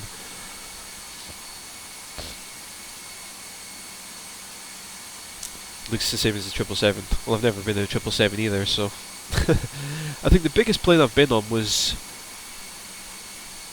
what was it? I think it was an A330. The biggest plane I would have been on would have been like one of those kind of Thompson or first choice sort of like package holiday things. When I went out to, I would either been when I went to Florida or went to the Caribbean. That would have been the biggest plane that I've been on in real life.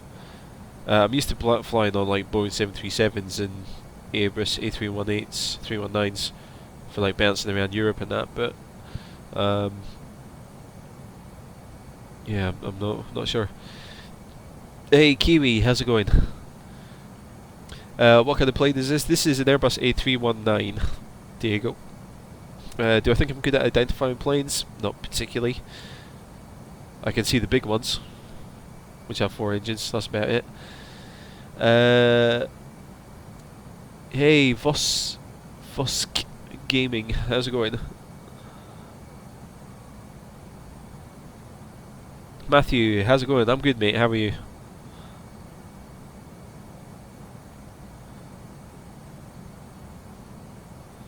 Diego, Dominican Republic. I've been to the Dominican Republic.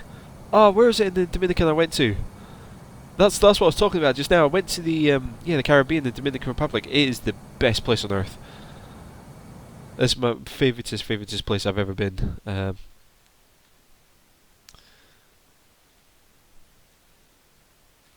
on, I wanna find it. I need to find it again. When will I do my descent? In a minute, it looks like. If you could probably see it on the stream here, this little white arrow, that's the top of descent, although that seems very close to the airport. But basically that arrow there, that white arrow is the top of descent, so yeah, we will see that shortly. Have a look. Let's have a look here. I need to find where I was in the Dominican. Where was it? I was near Puerto Plata. Rio San Juan, that was it.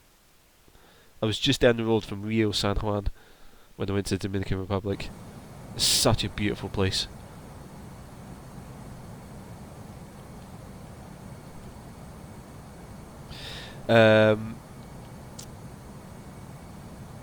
Tadej, I hope I pronounced your name correctly. Hello from Slovenia, hello from London, how's it going? Esty, how's it going? I'm doing good, how are you? Yeah, I was on the north coast of the Dominican Republic. It's just the most memorable, the most memorable holiday ever.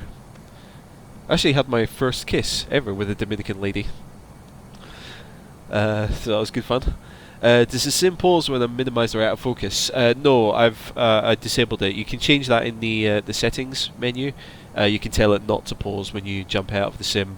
And also run the sim in windowed mode because it allows me to go over and check windows on my second monitor here. I can check charts and I can do things like I can bring charts onto this screen and show you guys if you want to see it. So yeah.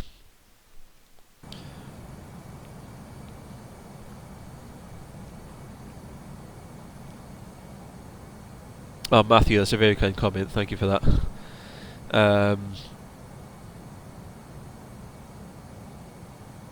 What are my thoughts on flight? Hang on. I'm going to have to ignore the chat for 2 seconds because I want to make sure that I start the descent. I don't even know what altitude I need to be descending down to begin with. Because I think the airport elevation is 1,411 feet. But this approach will only bring me down to 7,000, so I need to figure out how to lose 6,000 feet in the near vicinity of the airport.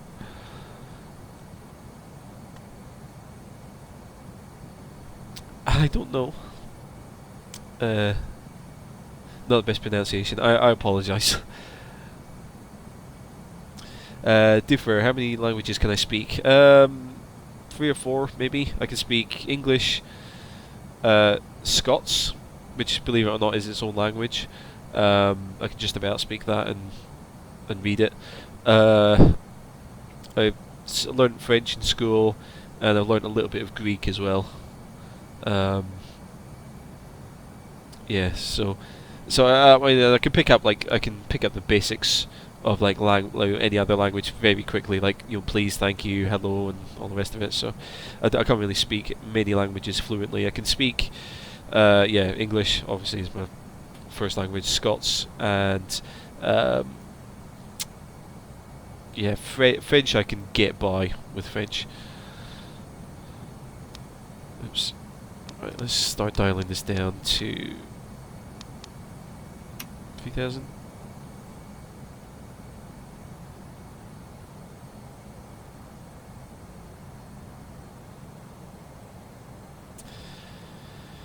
Alright, so now I've told the plane to head down to about 3,000 feet. It's not going to go down that far because we've got altitude constraints to worry about.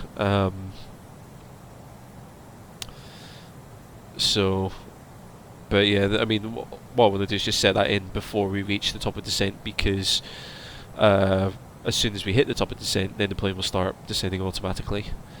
As for touchdown, I saw a couple of comments about that. Touchdown is at bang on the hour, so 1300 UTC.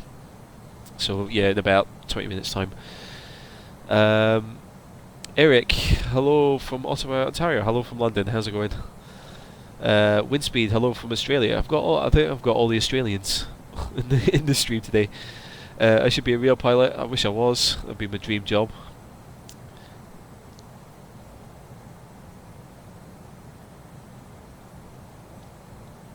That's the point. Is Geneva a steep approach then? Because I've picked the wrong plane. If Geneva is a wrong plane, or sorry, if Geneva is a steep approach procedure, I've definitely got the wrong plane.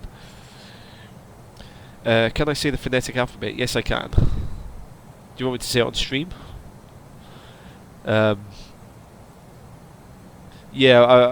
phonetic alphabet is actually quite easy for me because I've worked with the police in the past on the IT side of things. So there goes a plane now, dropping down. I've worked with the police, who obviously again use the phonetic alphabet. So yeah. All the Australians are drunk on Saturday night watching me. Brilliant. I'm honoured that you would choose to watch me on a Saturday night. Hello from Lithuania, Ignas. I hope that's how you pronounce your name.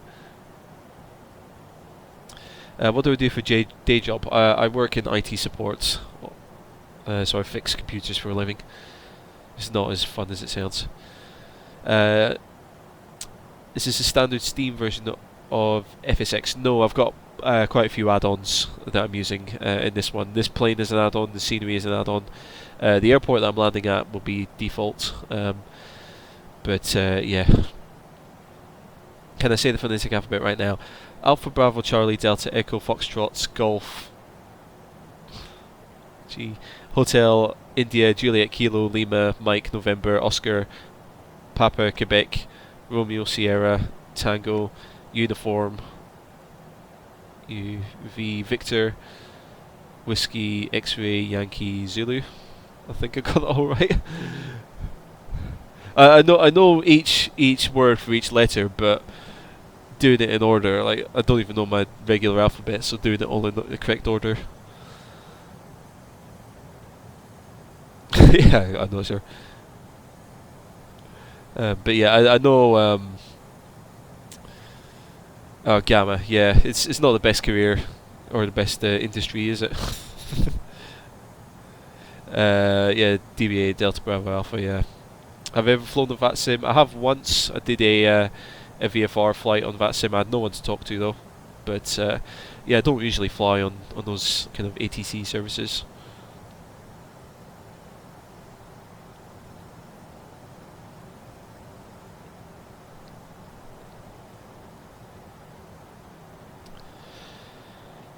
So yeah, so the plane's trying to stay up. So the reason how I know that the plane is doing what it should be doing, is if you have a look on the primary flight display, there's a tiny little pink circle here, or magenta. So that's kind of like it's like a glide slope indicator. So that kind of tells me that I'm on the right vertical path during the descent. So as long as that I can see that, and that is kind of in the middle of the display, then I know that things are progressing as they should be. Uh,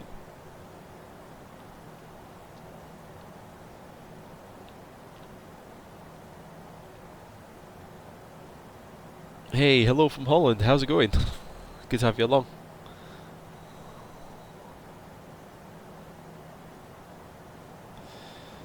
Yeah, I mean, yeah, databases are. I mean, if you can get yourself into a specialist part of IT, um, then yeah, it can be quite rewarding financially.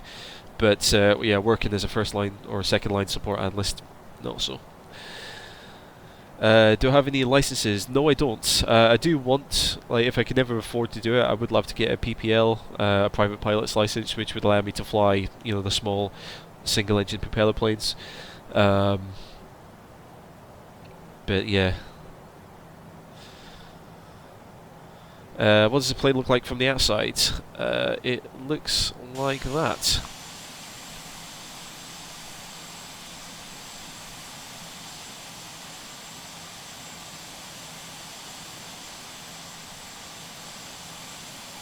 Landing in 10 minutes, hopefully. I might be maybe 5 minutes late.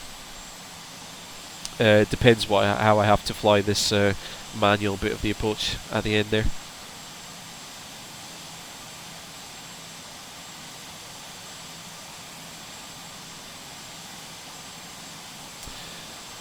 Oh, Gamma, I was actually, well, in my last job, I'm actually between jobs just now. But in my last job, I was desk side support, living it up as a desk side engineer. So yeah, it's not fun. It's really not fun. Although the thing is, like, I was at a company that I really enjoyed working for. It was just my managers I didn't enjoy working for.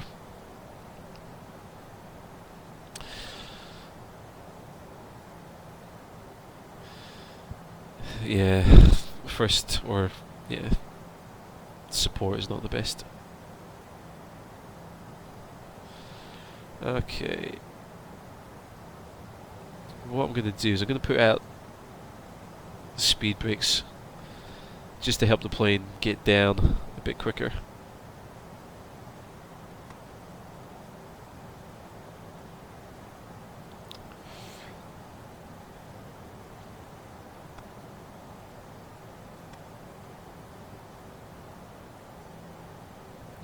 So you can see it's telling me that more drag is required.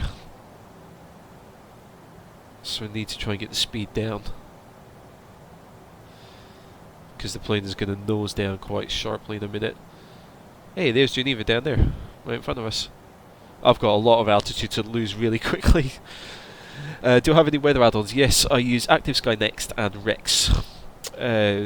Active Sky Next actually kind of places the weather in the world, and Rex just gives you pretty clouds to look at, basically. Time for a landing checklist. God, yeah, I forgot about checklists. Right, I've set everything into the FMC, so that should all be okay. All of the weather and everything is done in.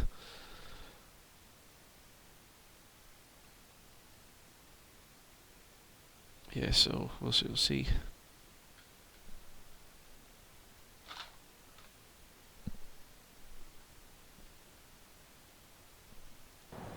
Seatbelt signs will come on at 10,000 feet. Jeez, oh god, this is going to be... See, the fact that I have to fly part of this manually as well, I'm not looking forward to. Okay, that's nice. Alright, so looks like we're back down. Okay, speed brakes retracted. Calm yourself down. Okay, we should be okay, actually. Looking at it.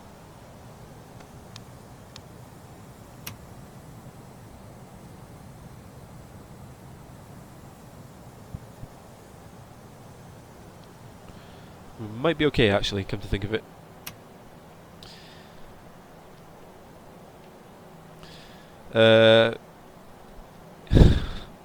Okay, let's have a look.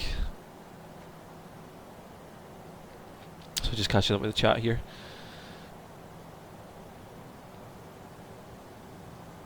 What's the beep? The beep was basically the plane complaining that I still had the speed brakes out, because what I had to do is I just had to throw the speed brakes out just to help the plane slow down and descend a bit quicker. And it kind of got back on track, so the plane was just whinging, saying, "You still got the speed brakes out, do you want to pull them back in?" basically. Let's look at the room behind you. You don't want to see, like, basically all that's behind me is the entire contents of my flat after I moved out. That's all that's behind me just now.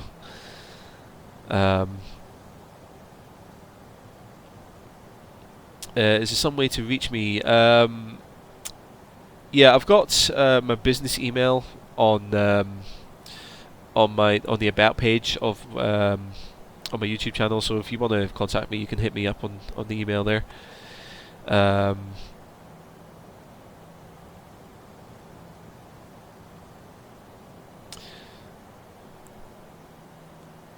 Right, so that's 10,000 feet now. So we will get the seatbelt signs back on. I'll just put the landing lights on now, just so I don't forget them.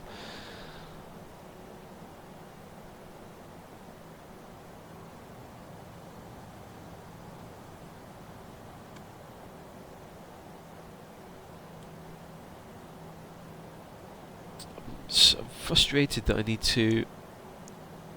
Why can I not... I don't know why it's not allowing me to connect up the flight plan there, but yeah, let's see. Right, sorry guys, I'm going to have to ignore the chat for a little bit, just so I can make sure that I can get this done properly.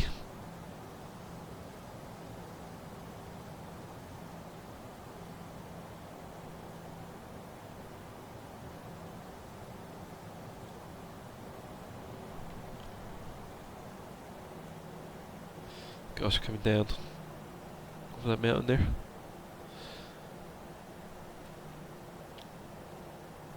Oh shoot, the barrel ref. What was the barrel ref? 1022. Okay.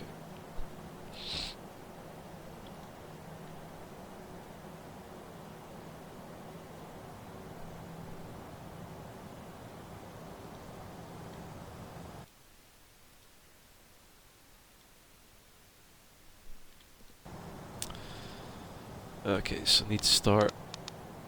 Oops.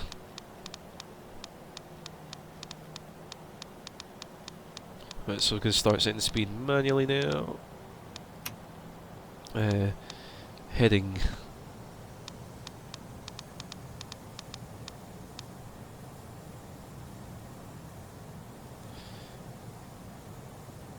Alright, so I've got kind of manual control of the speed just now. The plane's turning itself. I thought you wanted me to take manual control of this here. What's... Oh god, okay. Are we landing? Yes, we're just about to approach in a moment. Landing system is off. Good shout, thank you very much.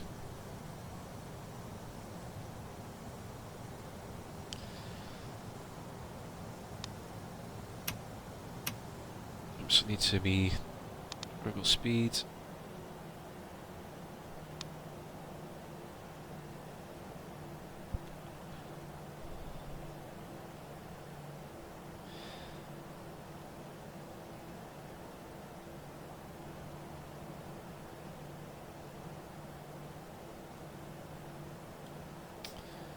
Right, so let's wheel this round.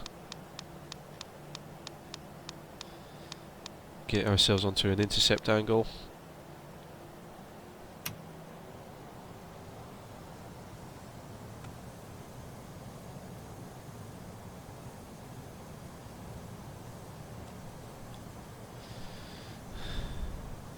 No auto landing, probably not. I'll probably have to do part of it manually.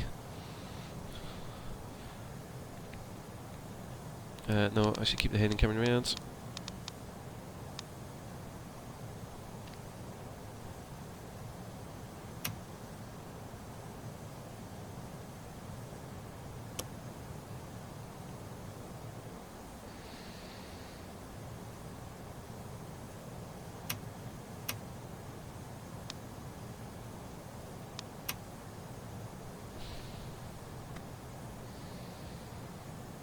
Okay. Can't see the speed. Speed is currently 200 at the moment. 200 knots. Geneva to Cat 3. Da da da da da.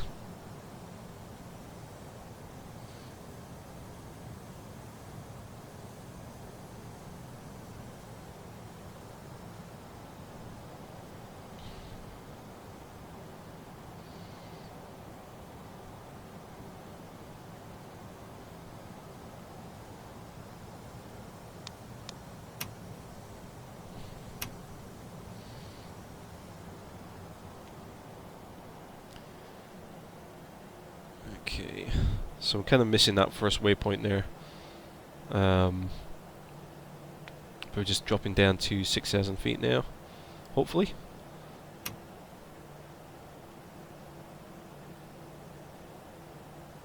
Yep, good. Okay, I think we're back on it now. Why is the speed? No, come on, speed. Speed up. Plane, what are you doing? What's the speed? The speed should be about 200 at the moment.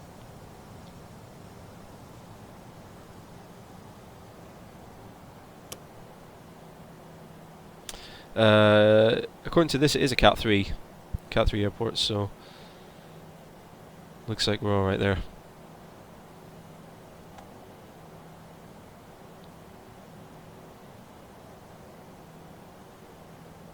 Right, okay, so it looks like we've got the glide slope, we've got localizer, approaches set in, so let's start slowing ourselves down. Fly-by-wire, yes, I know what do-for means in German. Right, okay, checklist.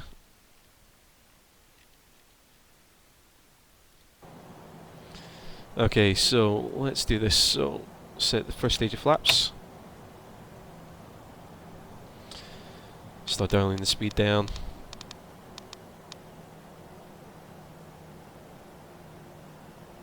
We'll set the auto brake to low.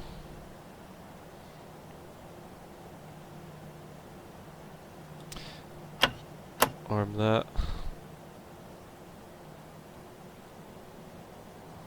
Set speed down to 170. I see 165.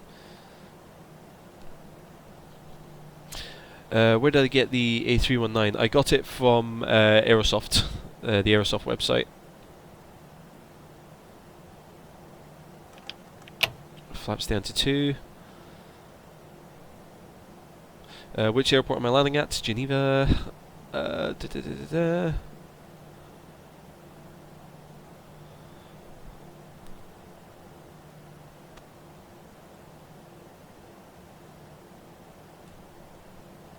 Dial the speed down a bit further. Get the landing gear out now as well.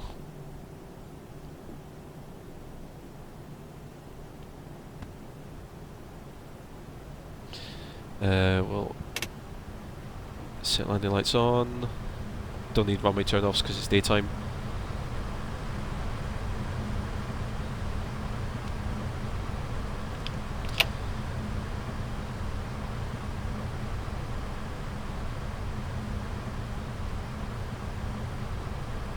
$2,500. Okay, and flaps to full.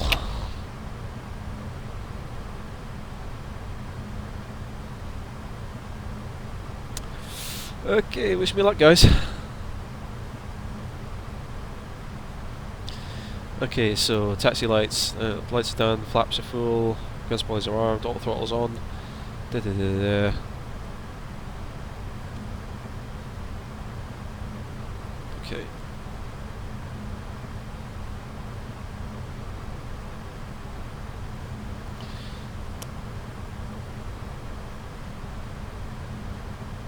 Okay, landing checklist is all green.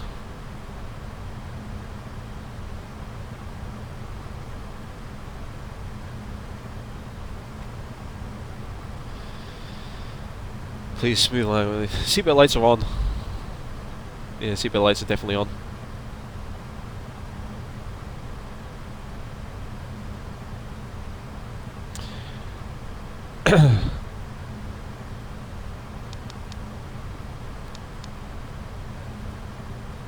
Should really be checking what my approach speed is. Never mind.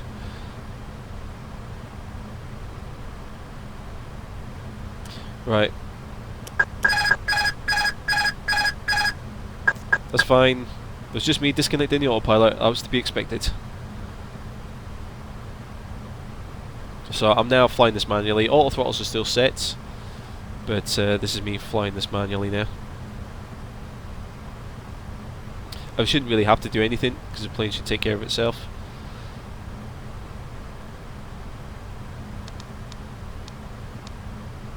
$1,000.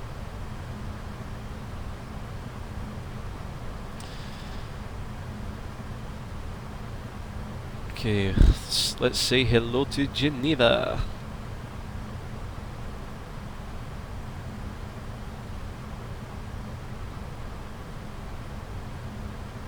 Looks like it's a nice long runway, so I've got plenty of space to play with. 500.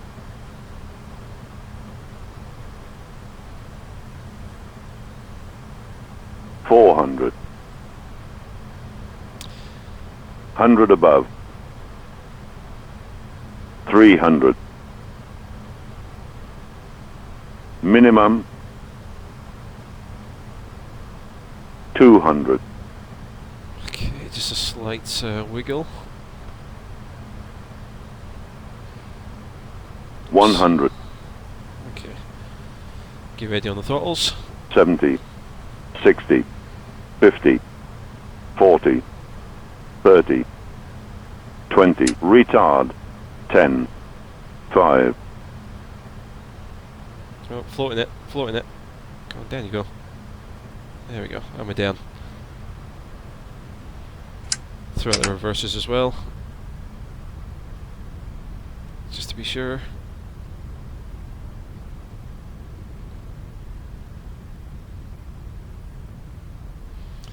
Okay, and reversers can go away. I'm down! That was the best approach and landing I've done in quite a long time. Oops. Let the auto brake stay on for too long there. Right, okay, so let's have a look. Spoilers can go, flats can come all the way up. Need to make sure I don't drive off the runway now.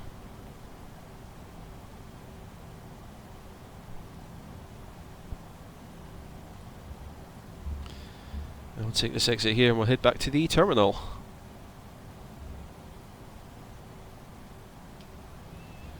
Right, throttles can come down.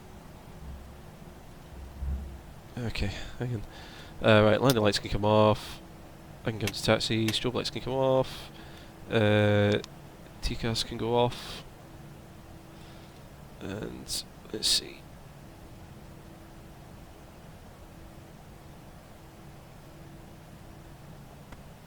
I believe the terminal is back here. Yeah. Okay. What do you guys think of that then?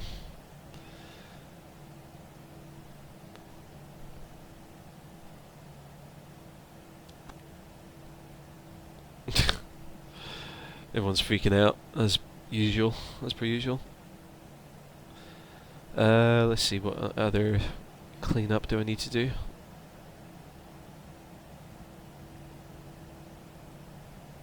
None. I think that's everything. Could start the APU actually.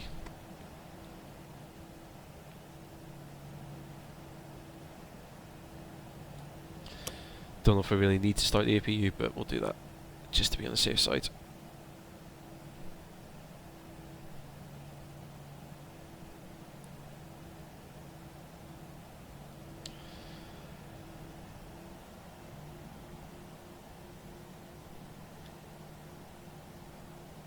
Real plane hasn't landed yet. Yes, I beat it. Mission accomplished.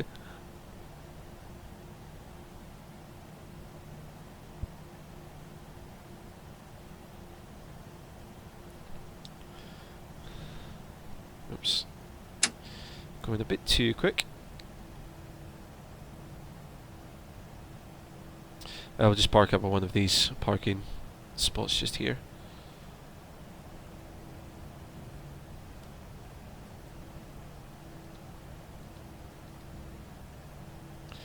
We can put the APU bleeder on now as well.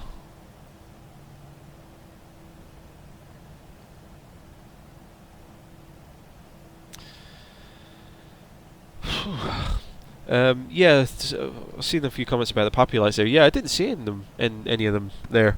I was mainly going by the sort of the landing system, the ILS, what that was telling me. But yeah, I didn't see any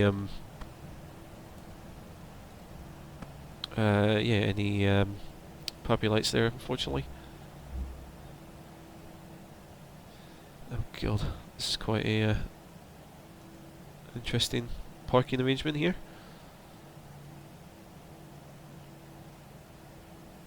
Okay, we'll go down to the main terminal building then.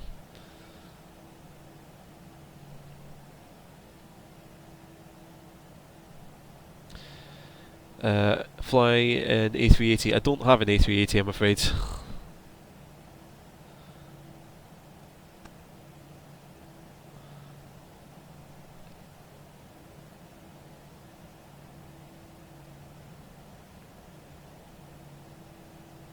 I don't know if there is like a good Airbus A380 add-on, like a realistic one like this one.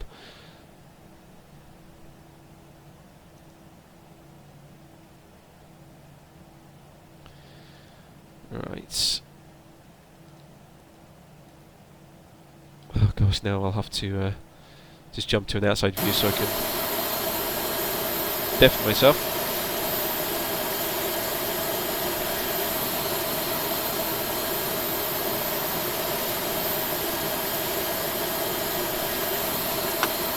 Okay, back inside because that was really fucking loud. And then yeah. Whoops. I had the engine mode switch and ignition the entire flight. Whoops. Beacon light can come off. Taxi light can come off. Done. Done.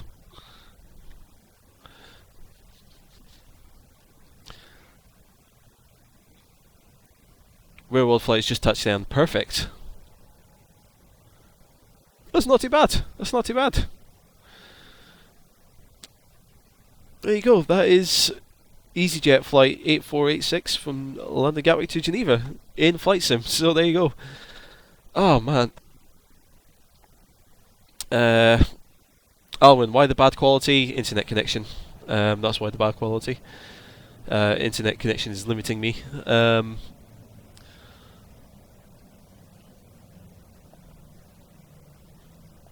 Oh, thank you guys. I'm glad you liked. Glad you liked the landing. I did float it quite a bit. Oh, extend the arm thing. Yeah, good shout. I need to let people off, don't I?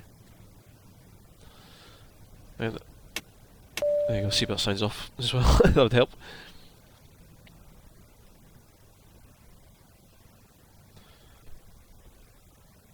There we go. Done. Do I ever fly in VATSIM? No, I don't. What is this airport? This is Geneva. This is just the default airport. Internet limitations. Yeah, I know. Tell me about it. If I could do a 1080p stream, trust me, I would. I know how to, but I just can't at the moment. Alright guys, if you bear with me literally 2 seconds, because I am absolutely bursting for the loo, so I will be back in 2 seconds, so chat amongst yourselves, and I will be back in 2 seconds.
Okay, sorry about that. I was just, I mean, you know what it's like when you're bursting for the toilet. If you gotta go, you gotta go, you know.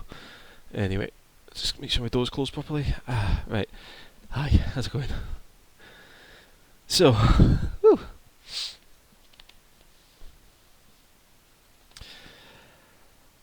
Man. So yeah, so I guess, yeah. I mean, I floated the landing quite a bit, but yeah, I think everything was all right there.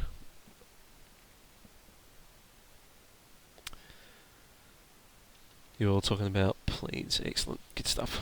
That's what this channel's all about, funnily enough. Oh man. So, I'm wondering, how far is Rome from Geneva? Shall we do it?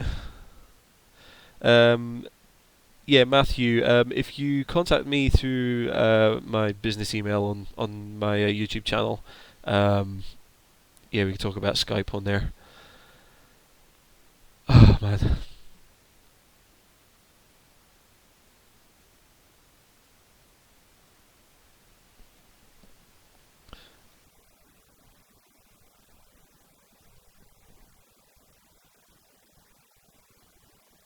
Like, I'm sorry about the second thing. Okay.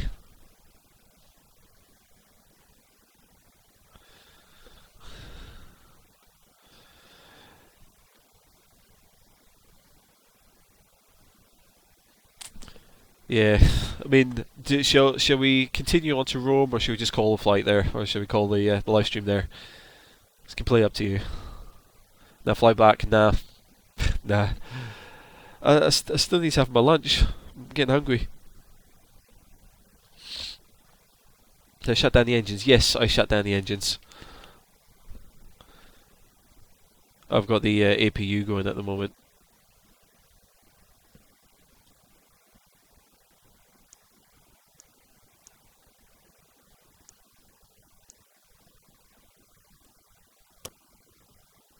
Do that.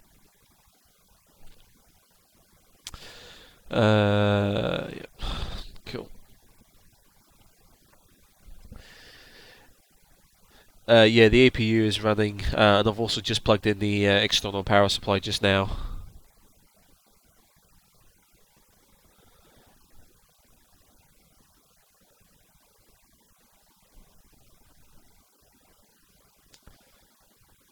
Yeah, I have been thinking about doing a multiplayer session. I'm not sure how I would organise it or what we would do, but yeah, it has crossed my mind to do a multiplayer thing.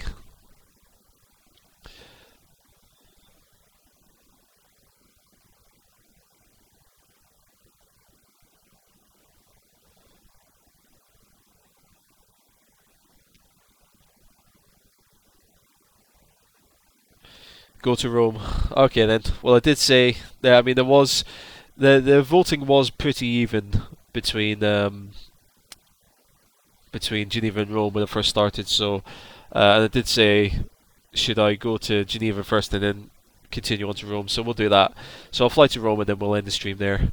So, let me go back and start planning everything again. Right, let me bring this over here. So let's see, Rome ICAO, Lira. Is that right?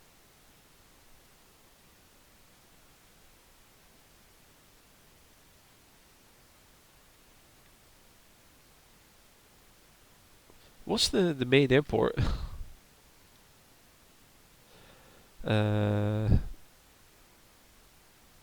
Well, which is the main airport? I'm guessing it must be Leonardo da Vinci Airport in Rome. Is that the main one?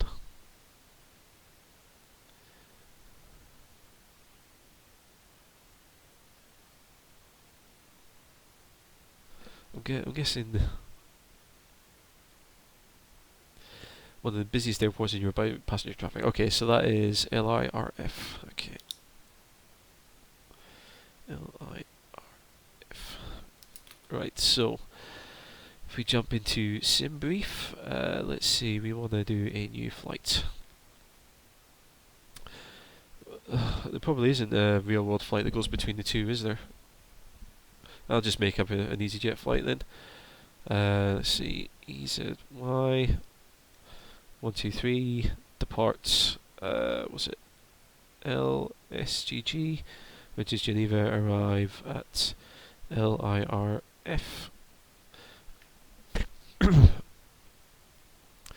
Let's see, we'll take off.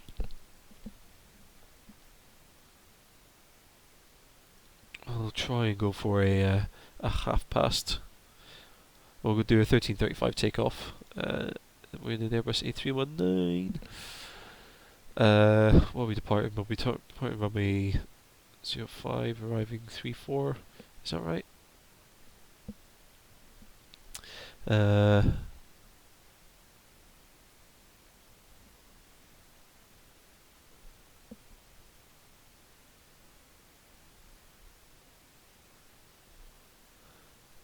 Okay. Alright, good stuff. Okay.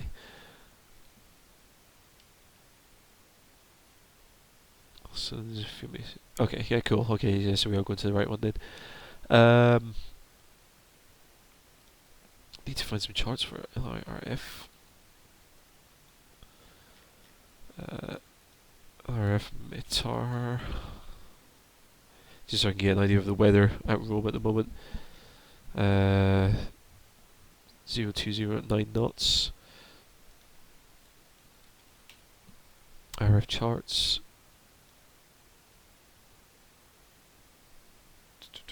So this is the sort of stuff that I've got on my second monitor here as well. Oh god.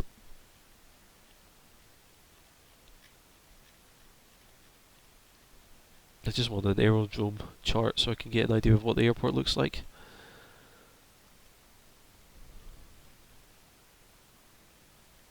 Bloody hell, it's got plenty of charts, hasn't it?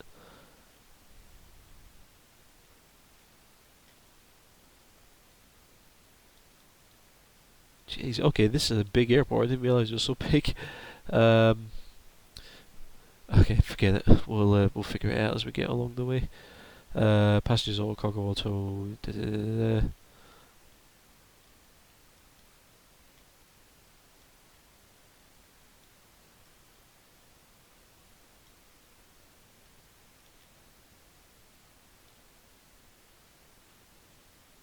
Analyze the routes. Yeah, let's go with that. Right, generate. Cool.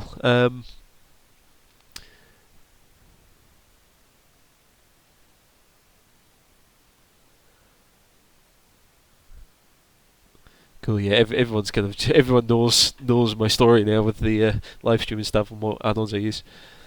Hang on, let's see. Can I?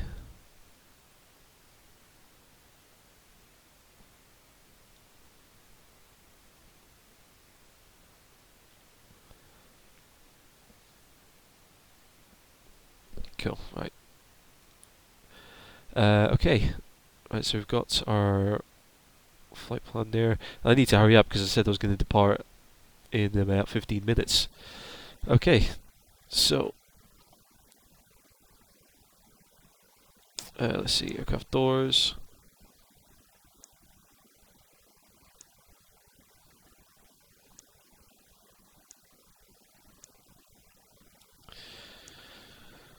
Right, let's have a look here. Okay, sorry guys, I'm going to have to ignore the chat for a short while just so I can rattle through this setup quite quickly. So it's...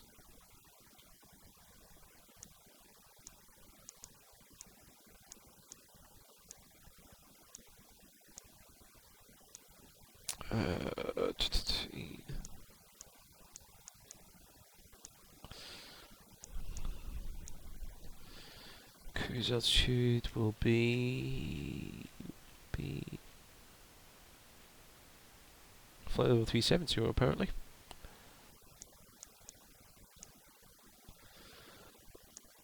Let's see, block fuel will be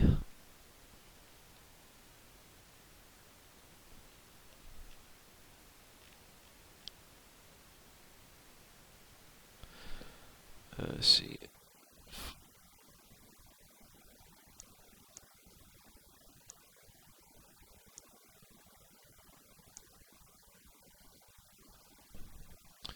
How many passengers did we say we had? We had, I think it was 133 or 108 passengers.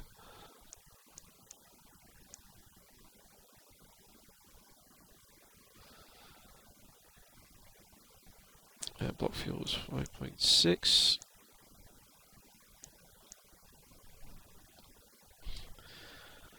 Are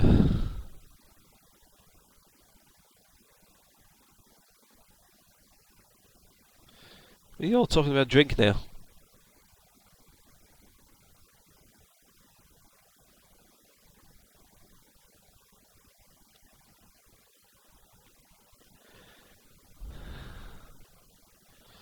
What I should really just do is just save this flight plan and then just import it, but I don't know how to. Departure from 05, and according to this it's mid at 4p. Good.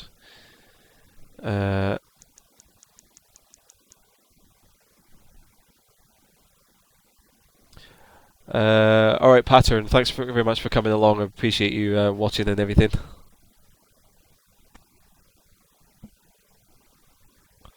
Hey, Mr. Matsang.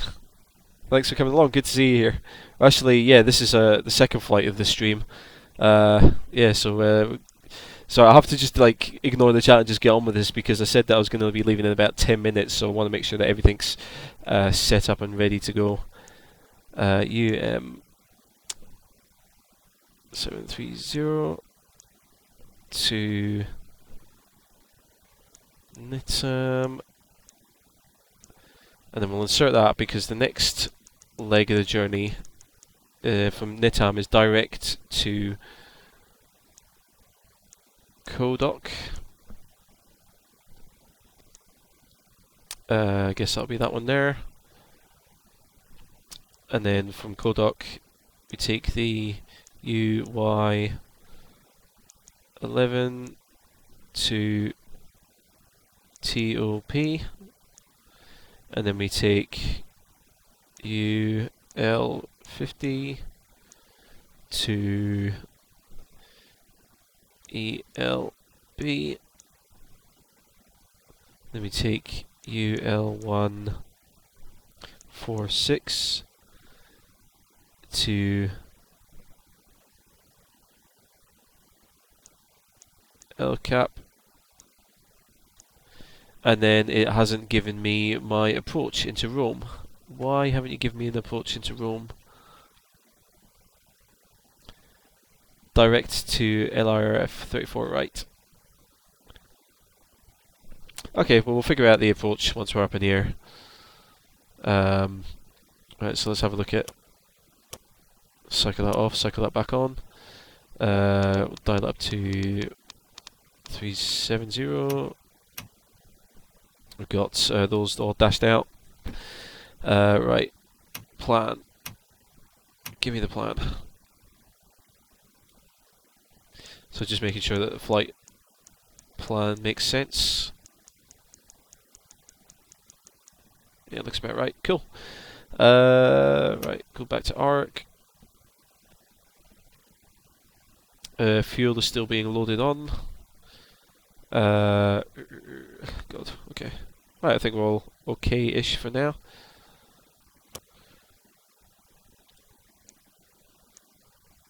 We'll do a flaps 2 takeoff as usual. Set trim.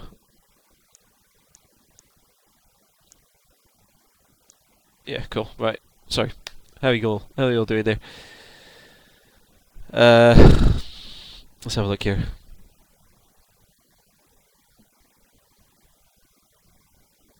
Hey Freddy, how's it going?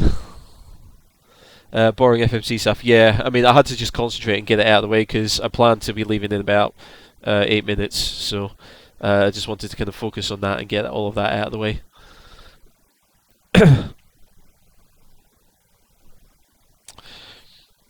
Let's have a look here.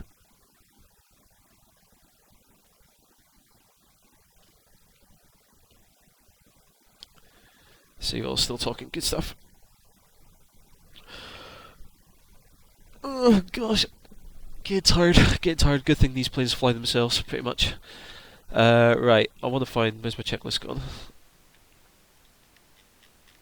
Need to go through and do all of my checklist malarkey again.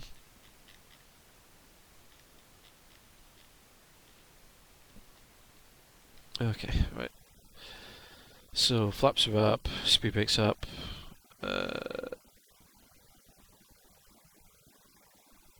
Radios are all there.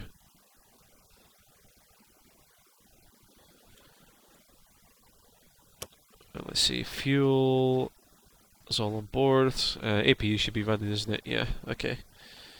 Should I fuel the plane with the APU running? Not sure if I should have or not, but never mind. Right, get the passengers on. I'll get the cargo doors closed.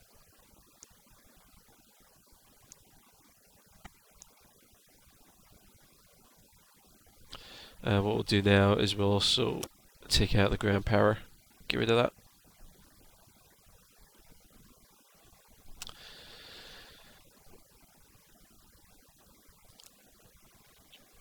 Hey, FlyX is back. Saeed is still watching. Good, I'm glad. Thank you very much. What camera do I use for recording the screen? I'm using OBS, Open Broadcast Software.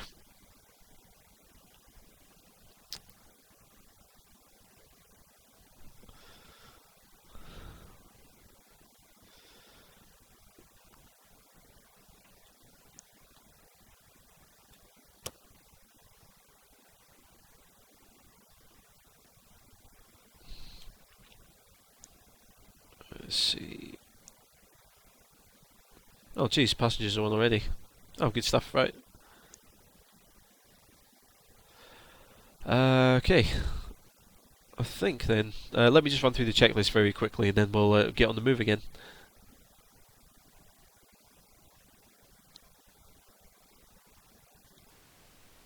It's a cockpit prep, so barrel reference is 1022, that's fine.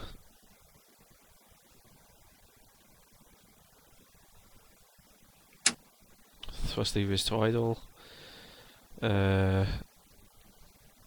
Engine master switches are off, engine mode is set down. Right, seatbelt sign can come back on.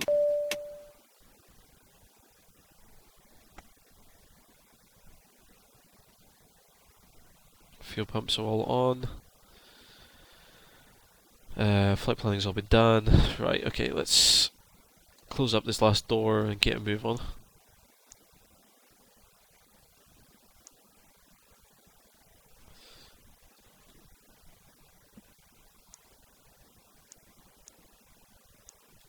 Cool. Make sure that jet wing gets out of the way. I think it already has. Good. Okay. Right. Release the parking brake and start pushing back. Okay. What do we want to do?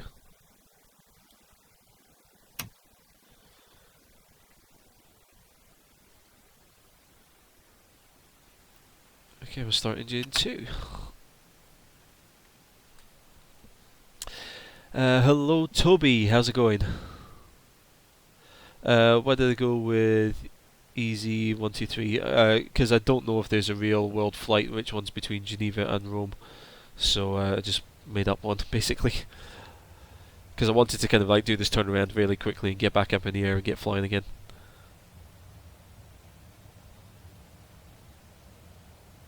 Can I get out that way? I think I can. Right. Parking brake back on. Engine 1 is just about run up, so we'll go engine 2. Keep an eye on it.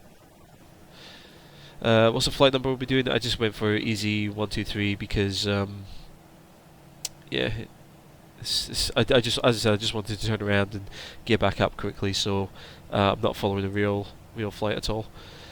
Why is the quality so bad? Because my internet internet's limitations.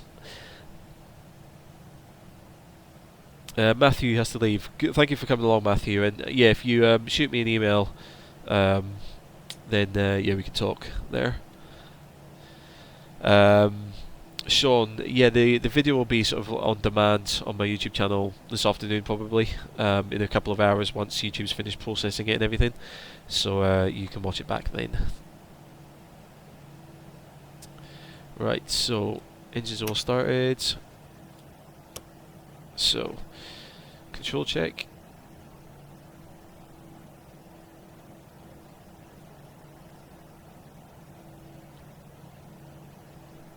Good, that's all good. Right, let's see. Taxi light can come on. What else do I need to do? Spoilers can go on.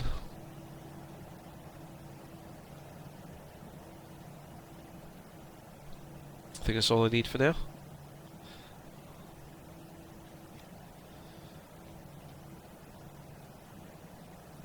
I can get rid of the APU as well, can't I? Right. Right, let's get a move on. Let's get on our way to Rome.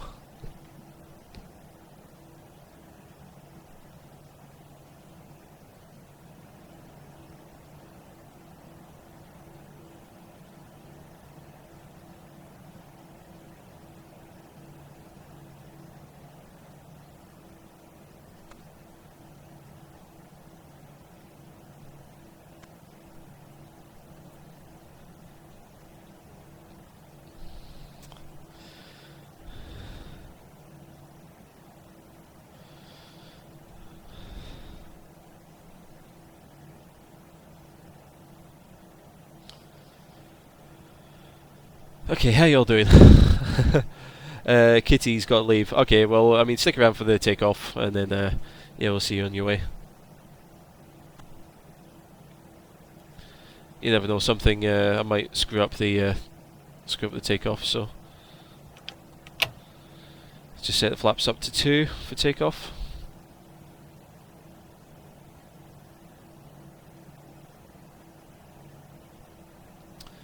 Lovely mountain range up ahead of us there. So that's what we literally flew along the top of those mountains from right to left as we were coming down. Oops. Takeoff check. It's all good. Okay.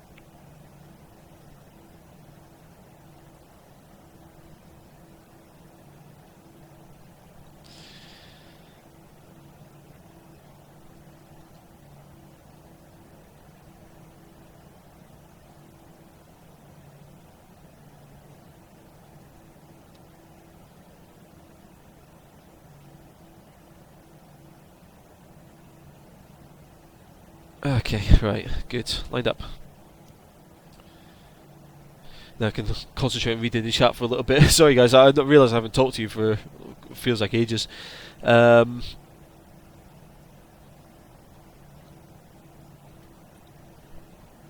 some time for takeoff, excellent.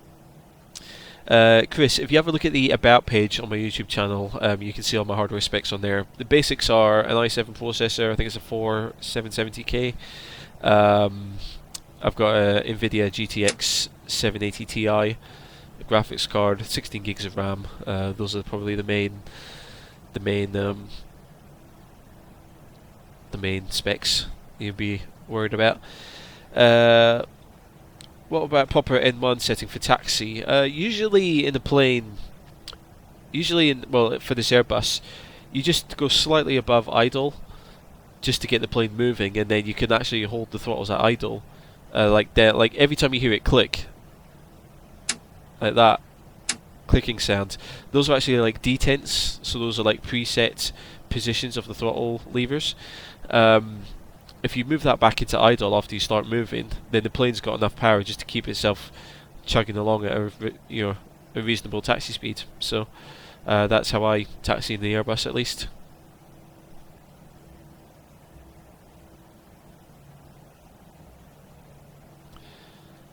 So here we are at the end of runway 5. Just bring the plane to a stop quickly so I can do all my before takeoffs.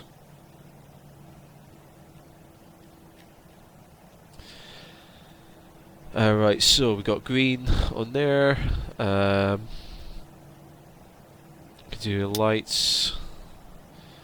Lights. I didn't turn the beacon light back on after starting my engines. Whoops. All the passenger lights are on. Trim is set. Transponder could come on.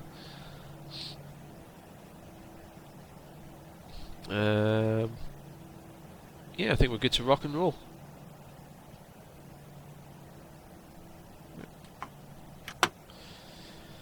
Yeah, let's have a look. So yeah, so just move the throttle slightly out of idle, get the plane moving.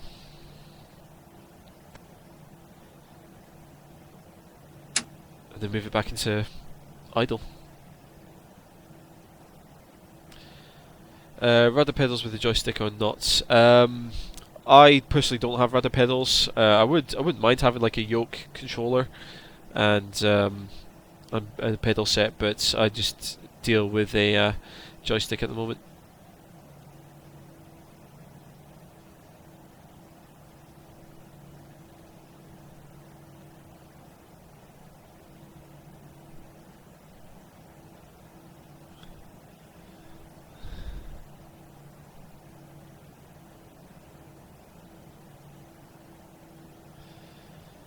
Okay, so we're lined up. So set throttles to about 40%. Make sure they're all equal, and then we'll go up to flex. So for anyone who doesn't know, flex is basically like a derated takeoff setting. So the engines are not at full power, but they're pretty much almost at full power there.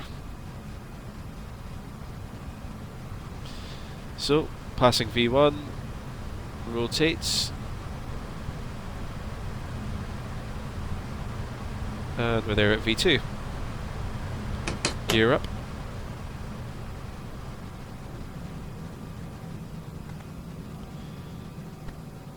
And then, like as I said, on the first takeoff, all I'm doing now is just keeping the yellow dot in the centre of the attitude on these green crosshairs. Basically, that's all I need to do. But considering it's nice and smooth, I'll just set the autopilot on. Oops. Stop whinging. Okay. So the autopilot's now flying the plane. Can bring the flaps up a little bit. Turn those lights off, turn those lights off. Yep, and we're all good. Speed is good, so we'll move the flaps up the rest of the way. Perfect. Is this a payware? Yes, this is a payware aircraft. This is the Airbus A319 from Aerosoft. Where are we flying? We are flying from Geneva to Rome.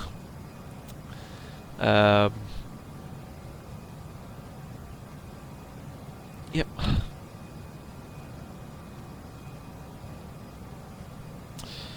Okay, so the flaps are up. Air brakes are retracted, or they're disarmed now. Get rid of that page.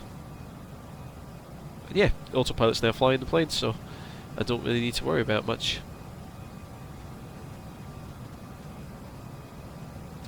Seems we're heading through some clouds. I'll turn on the anti-ice just to be on the safe side.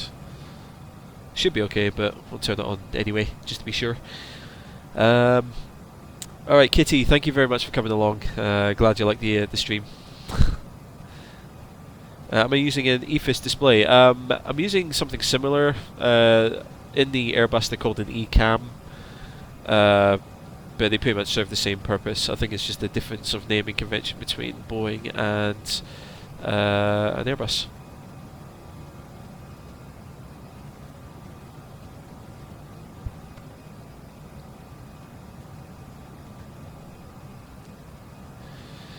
Chris has to go as well. Thank you very much for coming along, Chris. Good seeing you. And yeah, if anyone's interested in seeing the rest of the stream, it'll be up on my channel afterwards. How much is it similar to a real A319? It's fairly Similar. It's fairly similar. It's not an exact, like, perfect simulation of the real aircraft. However, you know, it gives you more than enough to to work with. You know, there's a lot of buttons up here that you can click on, click off. Oops. You know, you can do all sorts with the plane. You know, most of these buttons up here on the overhead panel you can click.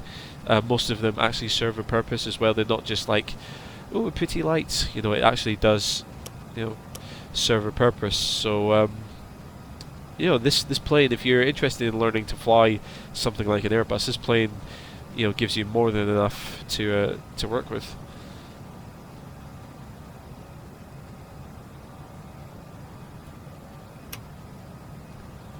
Where's my flight path gone?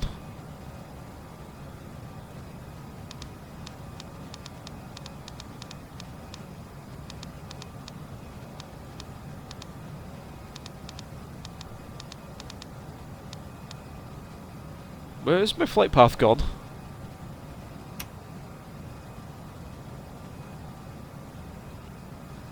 Plane, behave yourself.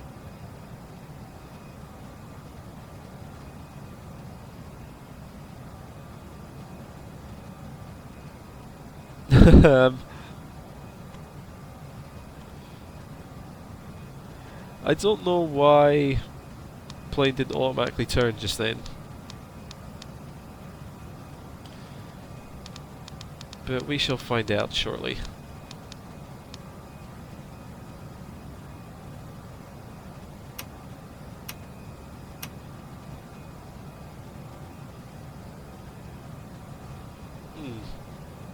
That's bizarre. Pekin just found my channel. I'm glad you like the. Well, I'm guessing WoW means that you like the videos and everything. So yeah, I hopefully you enjoy the channel and everything there.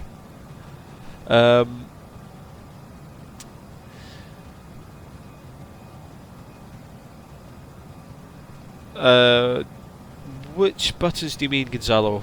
Do you mean these ones here?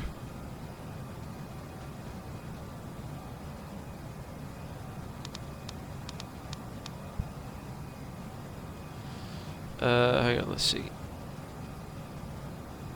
27 PAS. Can I just go direct to that? No.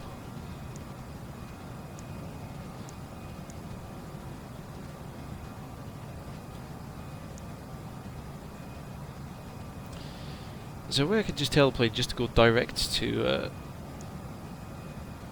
Venice? There we go. Okay, now we're back on. We're back on. Apologies for that. I don't know why the plane didn't turn, but yeah. Let's have a look here. All right, Garma. All right, yeah. I'll check my emails. Thank you very much for coming along and watching and everything there. Yeah, I'll check your email definitely. What we can do now actually is set the seatbelt signs off. Yeah, the plane should be behaving itself now. Okay, now I can watch the chat again. Right.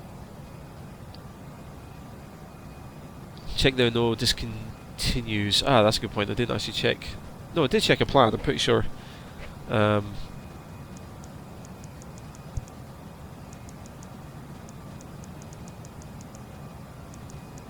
Okay, so there's a discontinuity at the far end of the plan, which is to be expected. I haven't set in an approach just yet.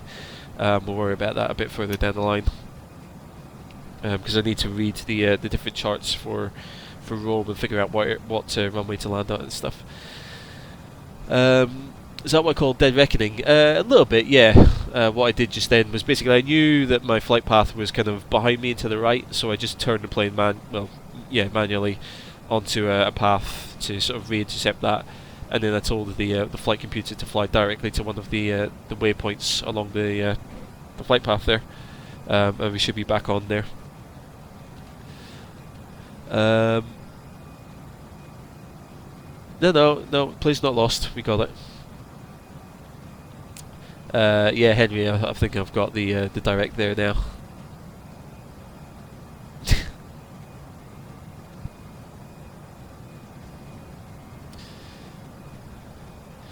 Oh yeah, Gonzalo. Yeah, so I've got yeah. There's two knobs here that I'm using to control. Basically, they just change what's displayed on this navigation display. So you can have like landing systems, VOR indicators, nav, arc, and a plan mode. So that just allows you to change which mode you can see, and then this just changes the range. So yeah, that's all that is. Mr. B, have a good day at work. Thank you very much for coming along.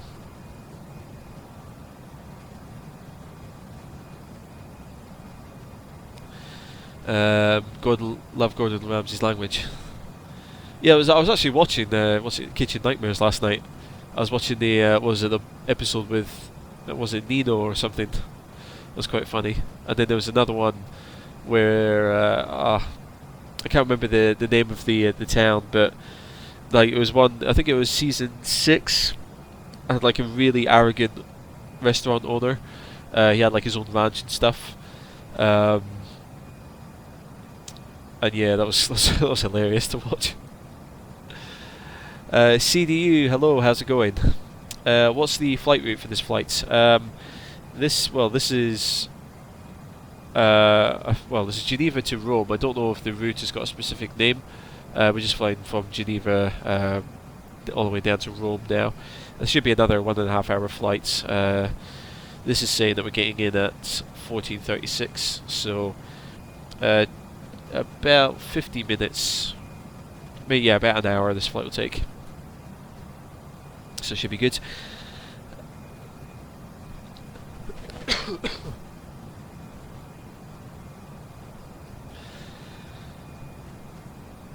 Oh gosh, right.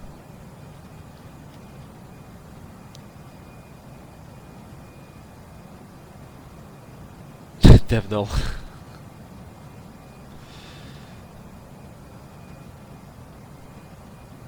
Oh, the buttons I have above that. If you mean these buttons, these just show different things on the map. So just show different airports, NDB stations, VORs, waypoints, and then constraints. So that tells me if there's any like limits to like the altitude and speed at which I need to be flying at that point.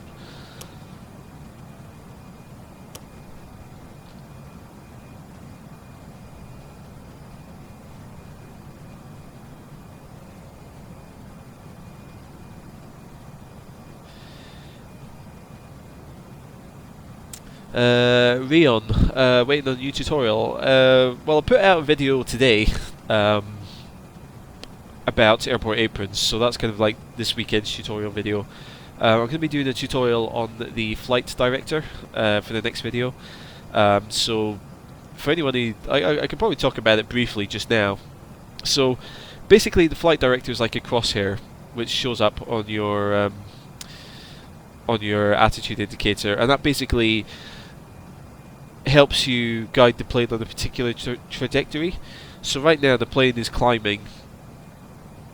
The flight computers are telling the plane to climb at 1,300 feet per minute. So the flight director is saying, right, if you put your sort of the nose of the plane, the little yellow box, on those crosshairs, then the plane will climb at 1,300 feet basically. And then if you want to turn, the vertical line here will move left or right and tell you, right, move this way, move that way. And if you want to pitch up, or if you need to pitch up or pitch down, the horizontal line will move up or move down. So you can see there, the plane's turning, the line moved. And then the more you turn, like it depends on your bank angle, and then yeah, you kind of match up there. So perfect example. I didn't mean for that to happen.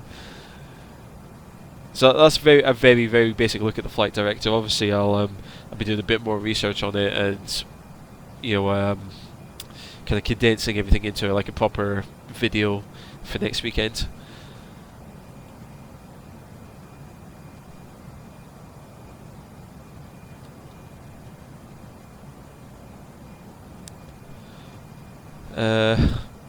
Crypto, yes I will.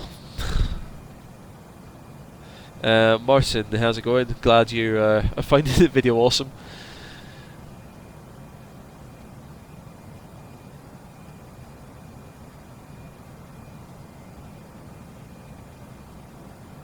Tajes, I'm afraid I won't be doing any more flights after this because yeah, I need to go get lunch, and I've got like other bits and pieces that I need to get done today. So I'm afraid once I land in Rome, then that'll be the end of the stream. Unfortunately, I've done a lot more than I would usually do. Usually I do like one flight and then I'll sit and talk for a while, and that's about it.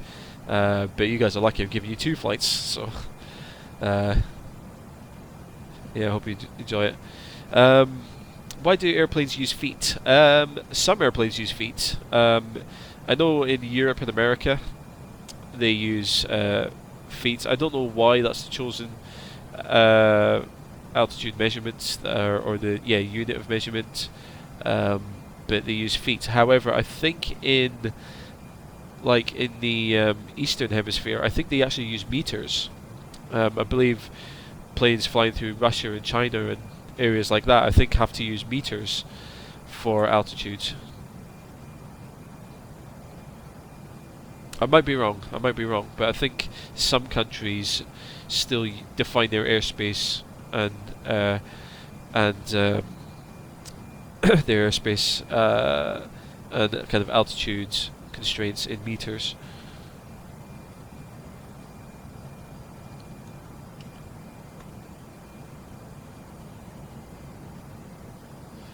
Let me just get rid of this.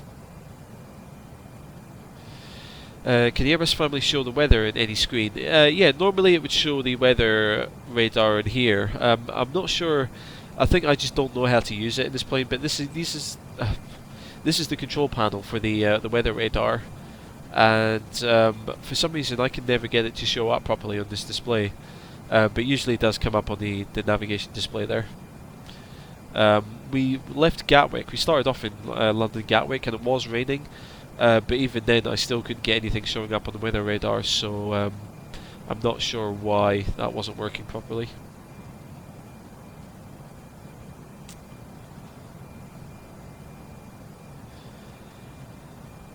Let's have a look. Can the FMC in the simulator be set by ourselves? It can in this aircraft. This is an add-on airplane. This is the Airbus A319 by Aerosoft.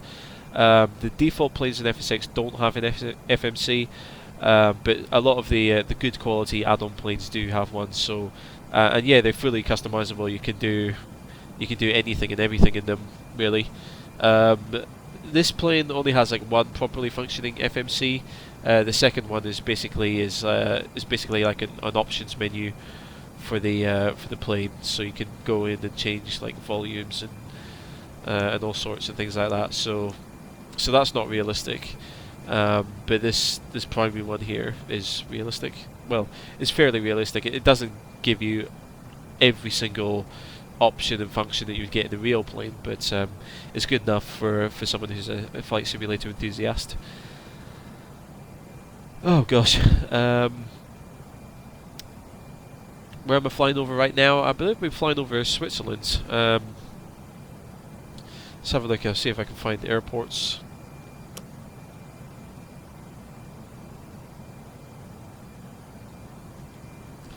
Let's see if I can find an airport.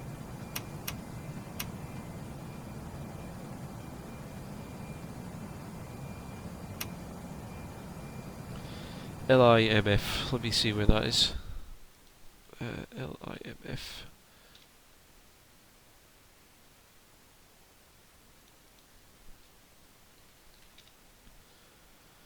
Turin. So we're pretty much flying just over Turin at the moment. Just as we're hitting the top of climb as well.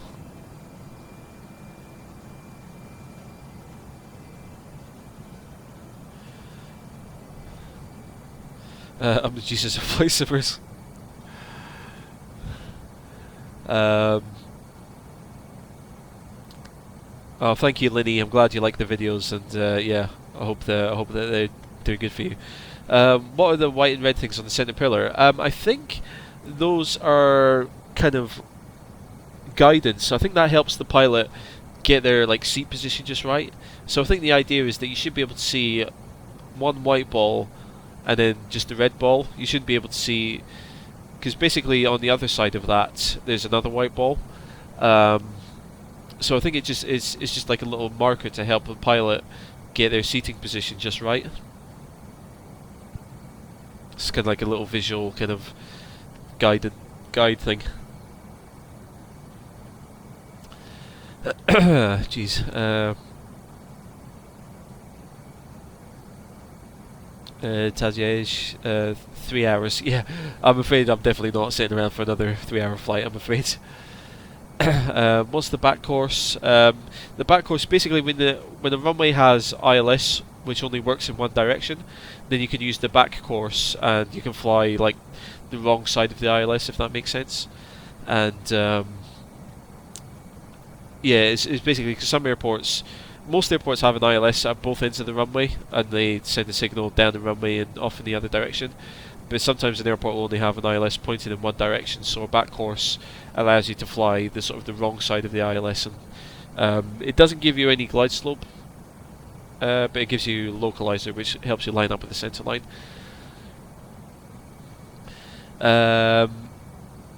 Why did I engage the autopilot so soon? I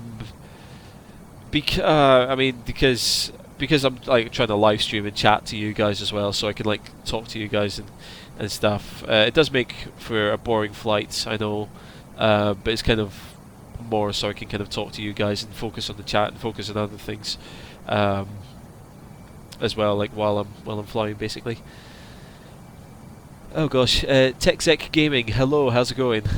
Pew Squirrel, you subscribed, thank you very much, I really appreciate you joining the channel, and welcome to the channel. Science Guy, so pilots get their eye level correct, yeah, I was right, thankfully. What's my favourite airplane in real life? Oh gosh, I don't have one, I don't have a favourite airplane. I like, all the heavy metal, I like fighter jets, yeah, I like any kind of modern, decent plane. Airbus versus Boeing, I don't have a preference personally. You guys can talk about the Boeing versus Airbus argument. How come I'm able to click the FMC? You can't click it. There might be an option in the configuration to do it. There's two ways. I mean, I can click directly on it, or I can pop it out and do it. I think keyboard input on, yeah. So there's two ways of doing it. I mean, I think I've always been able to just click on the individual buttons, but there might be something in the config tool.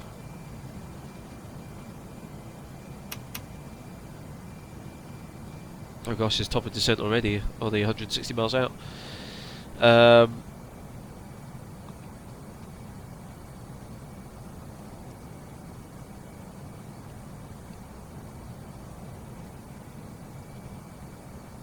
So Arwen, if the pilot's sent to the side of the centre line, how do they know they're on the centre line?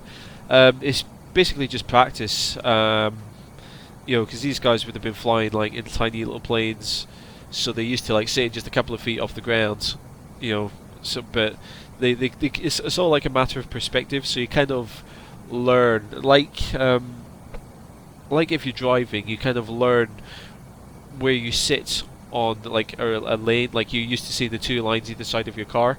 You just kind of get a feel for the perspective of where you need to be sitting. That's how the pilots use the same thing. Like they kind of learn, like they have like a particular perspective of where the center line is in relation to where they're sitting. So it's just like, the more time they spend in the plane, they just kind of fine tune that, and they just kind of like learn, and they see it, like they see the line, like the center line in a particular position out of the window, and they just know, right, I know for certain that's where the sort of the center line is outside the plane. Oh gosh, right, do I use kilo measurements or pound measurements in Europe? I personally use kilos when I'm flying a big jet. I've ever flown an A319 and FSX? No, I haven't. Can I fly to Dublin in my next stream? Possibly, I might be able to. I might come back to a smaller aircraft. Mr. Matsang has to leave. Oh, it's a shame, but thank you very much for coming along, and yeah, thank you very much for watching. I'm glad you liked it.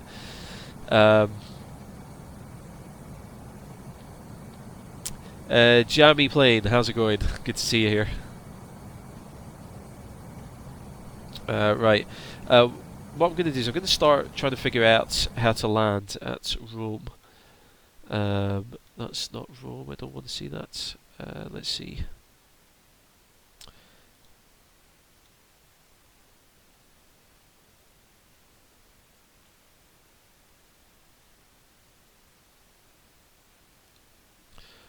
Sorry guys, I'm just trying to find my various charts. So we're going to be landing on runway 34 right, I believe, although I don't really want to. I want to land on 34 left if possible. Yeah, looking at the airport, 34 left would be a better option, so...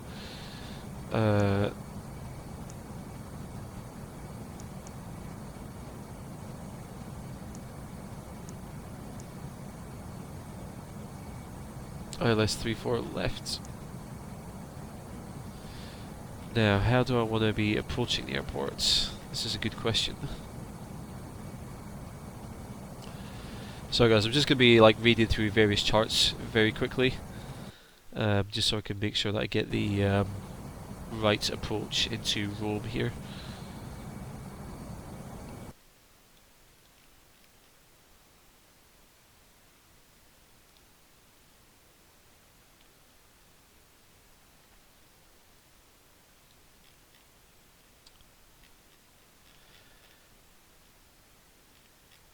Where are the stars? Where are the stars for...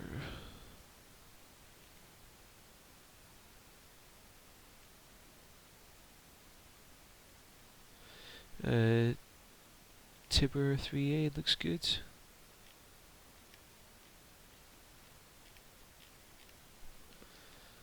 Let's have a look here.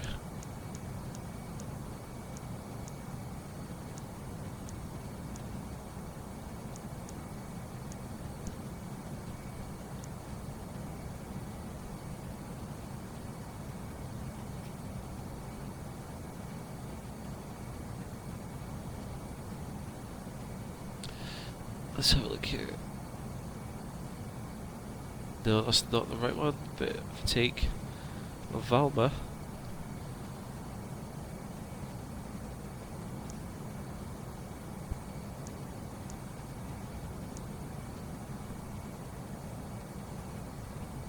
Valma looks like that could be good.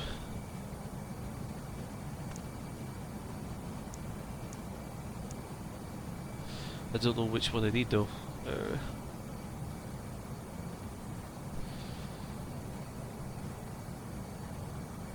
It says 3B. I don't have a 3B. Try that one, see what that looks like. Sorry, I'm just trying to figure out the flight plan so I can land here. Looks like I'm over the Mediterranean now. Yes, I am off the west coast of Italy. That's Italy down there just now.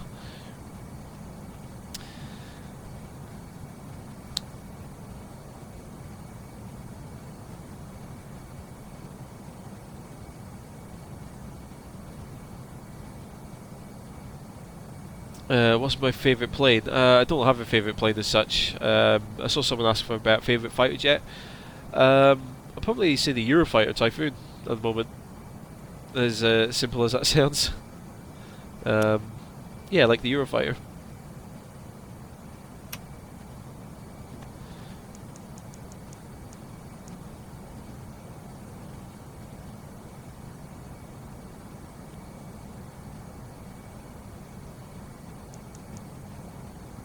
If we take out this disconnect,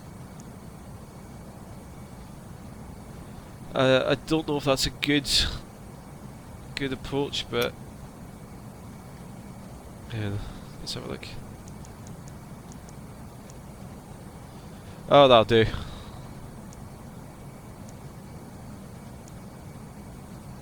It's a very rough approach, but that'll do. Yeah, we'll take that. I don't know if that's official or not, but we'll run with that. Anyway, right, now we can catch up with the chat again. Actually, while I'm doing that, let's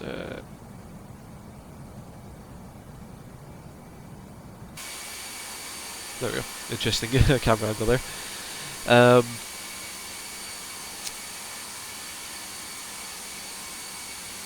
what was I looking for in the MCDU? I was trying to find a star or a standard terminal arrival route. Basically, how do I get from cruise down to the runway? I was trying to find a route to basically work my way down from cruise altitude down to the runway, or get myself onto approach. The Bomber 181, how's it going? I like the term sharklets for these wing extensions. Yeah, unfortunately this plane doesn't have them. These are not the proper sharklets. Hang on, let me try and find a decent view of it.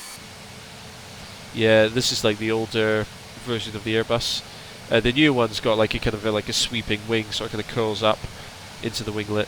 It's like one full, it's like one whole kind of structure, whereas this is kind of it's kind of like a regular wing, and it's just got this kind of like bit stuck onto it.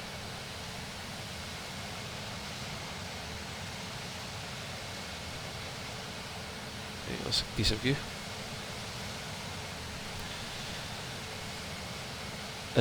Jamie, I've said hi to you.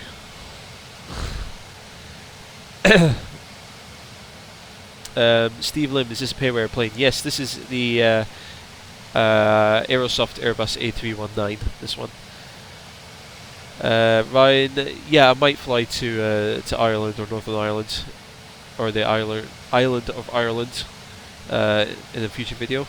I've done one in the past actually. I flew to Belfast, I think it was. Yeah, I flew to Belfast in a past video, so if you want to see that, check it out.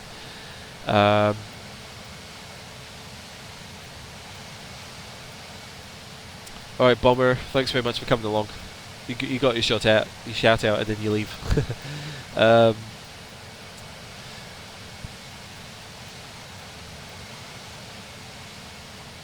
So look here. Right, let me just jump into the plane. Let's see, when are we going to be landing? Let me turn that back. So we've got a top of descent will be hang on. Top of the descent will be in about 15 minutes time, 14 minutes to be exact, and then we'll be landing at 14:39, so that is about half an hour we'll be landing.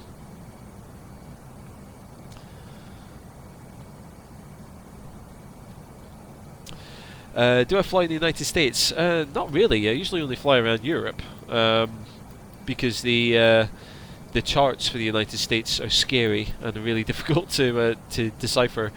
But I have flown around the United States a couple of times. Like a couple of my first few live streams were around the United States. I flew from the was it Dominican Republic, I think, to Florida. And then I flew from, I think, New York to Chicago as well. But I haven't flown along the west coast of the States. And yeah, I do need to do a flight in Australia as well. That's right, I do need to do an Australian flight at some point, because I've got so many viewers from Australia. I should really be doing flights out there. How long does it take to get from New Zealand up to Australia? Like, say, just into, what was it? Sydney's kind of southeastish Australia, isn't it? My geography is terrible. For being a flight simmer and a pilot, my geography is really, really bad.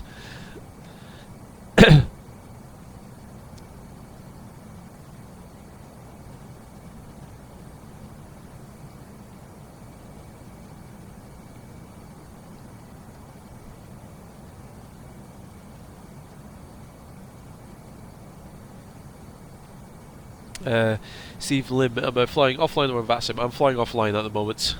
I flew once on VATSIM. I just did a VFR flight. I didn't have anyone to speak to. I was just messing about up in the Scottish Highlands where no one really covers.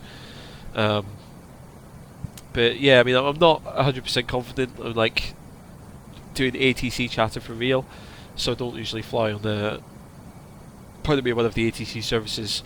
Plus, I had a bad experience with a VATSIM controller early on in the channel with the channel's kind of history. So,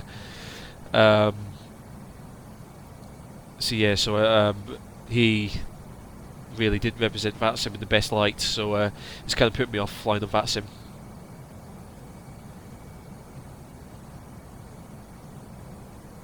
3 hours. I could do a 3 hour. I think the longest flight that I've done on Livestream was Gatwick to Athens, and that was about 3.5 hours. So yeah, I could do New Zealand over to I could do New Zealand to Australia. Be a nice little hop. Is there a video on how to fly VATSIM? No, I haven't done one yet. I've done like a very quick video just talking about VATSIM and IVAO and how they're sort of more realistic experiences if you're flying online compared to just the basic like multiplayer and FSX. But I haven't like gone into I haven't done like detailed videos on them. I should, but as I said, I've had a bad experience with a VATSIM member in the past, so yeah, I'm not sure if I want to revisit VATSIM anytime soon.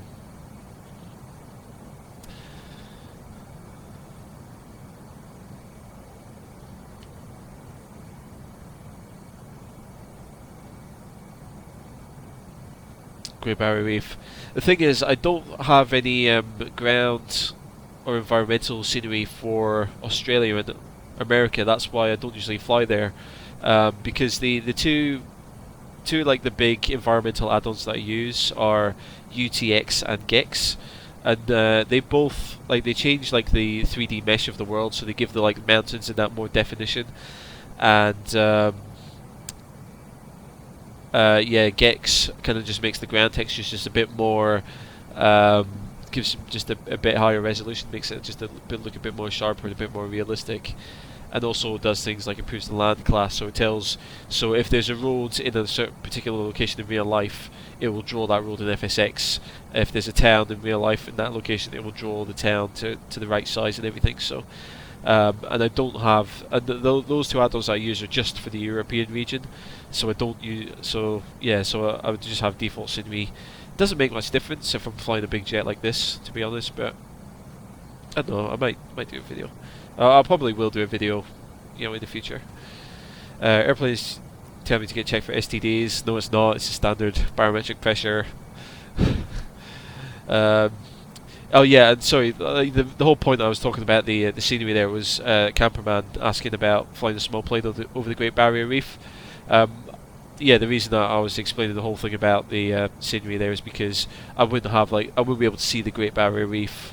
Probably not in the default scenery. So so that's why I probably wouldn't do that. What was the bad experience on VATSIM? Basically, there was a controller. It was only a young kid. He must have been about 8, 9, 10 years old.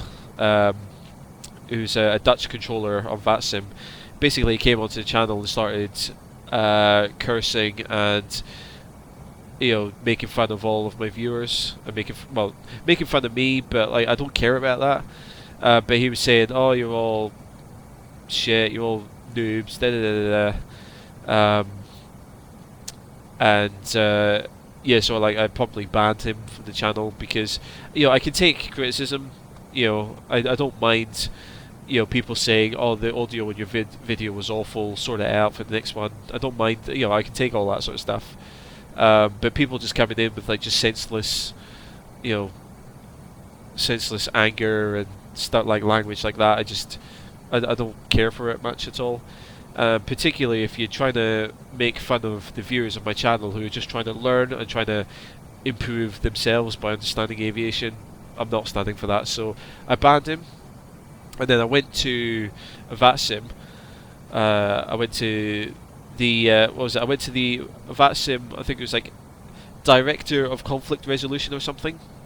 He had some really fancy BS title within VATSIM. but I think it was like the director of conflict resolution, and I said, look, I've had one of your members come onto my YouTube channel saying that. I had screenshots to prove it. I left the comments on my videos for him to see, and he came back and basically said there's nothing we can do about it, despite me giving him evidence of one of the VATSIM members acting and behaving like that on my channel. So I was just like, look, I'm not really interested. If you're like the director of conflict resolution and I've given you clear evidence of one of your members representing VATSIM in a bad way, then, and you're not going to do anything about it, then VATSIM is not really a service that I want to be dealing with much. So that's the whole story there.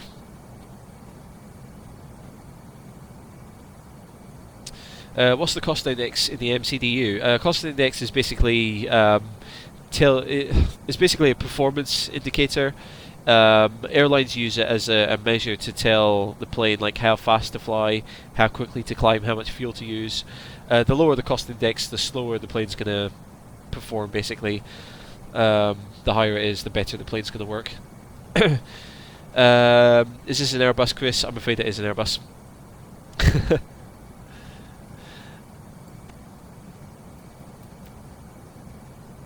Do I use any ATC sounds for ambience? Not really, no.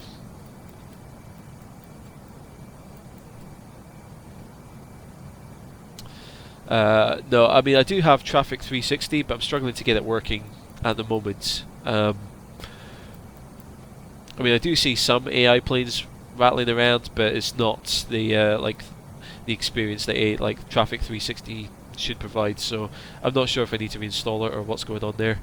But I do want to do a live stream or a video where I've got a lot of AI traffic bombing around as well, because the Airbus here actually has a TCAS system which shows you like other air traffic.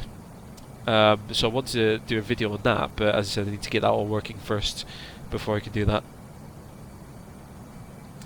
I believe there's a rule you need to be 13 to register for VATSIM. I mean, he might have been 13. His profile picture, he looked like he was about 9, as I said. But yeah, as I said, I mean, I can understand. You know, it's a kid. Like I play the likes of Counter-Strike Online. I've played on Xbox Live. All it is just like teenagers hurling abuse at anyone and everyone. I'm sad. It's sad to say, but like I've grown up in that kind of environment as a gamer myself. Like I've kind of grown up in that kind of environment, so it's like water off a duck's back for me. Like I don't care if people are swearing at me in chats or anything. It's nothing to me. As I said, the problem I had was that he was attacking my viewers, and I was just like, I'm not standing for that. And then, as I said, I go to the director of conflict resolution for VATSIM saying, look, one of your members, I'm concerned for VATSIM because I think the service that VATSIM provides is great. I think it's fantastic idea. It's great that it's doing everything it can. Like I've looked at all the training material that VATSIM offer and it's brilliant. But you've got a member here. Like I say, I gave evidence. I showed screenshots and gave him links to my videos, and I left the comments on the videos. So he could see that I wasn't just like a dictator banning this kid and blocking everything he said. I left the comments on my videos and like a couple of my early live streams saying, look, this is how one of your members is behaving. I'm concerned for VATSIM because he's representing VATSIM in a bad way. Do you want to investigate this further, or do you want to do something about it? And this director of conflict resolution said no. And I contacted the Dutch VATSIM supervisors directly as well, and they didn't even reply to me. That's why I took it to the director of conflict resolution. So yeah, good times. Anyway, we got Top of Descent coming up soon, so I need to start getting my mind back on flying the plane. What is the flight that I'm doing now? I'm flying from Geneva to Rome now. Yeah, I'm flying from Geneva down to Rome, and yeah, this is the west coast of Italy, just here. So we're just flying down the west coast just now. We'll shortly be beginning our descent. It'll be in a couple of minutes by the looks of it. Top of descent is 24, so 3 minutes time. Pardon me. Noam, how's it going? Good to see you here.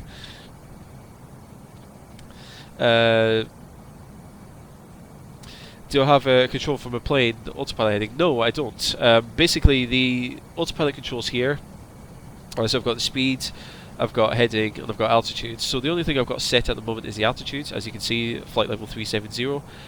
The heading and the speed, because they're dashed out and they've got this orange ball, it's called a ball here, not a circle. It's got the orange ball there. That means that the flight computer is determining the speed and determining the heading. And the flight computer has got everything set in down here. So I can change that to fly it. Like if I tell it to fly a particular speed or a particular heading, it will do that. But when it's set to like when the numbers are dashed out like that and it's got the ball, that means that the flight computer is calculating the speed, is calculating the heading, and it's the flight computer's got control of the plane basically.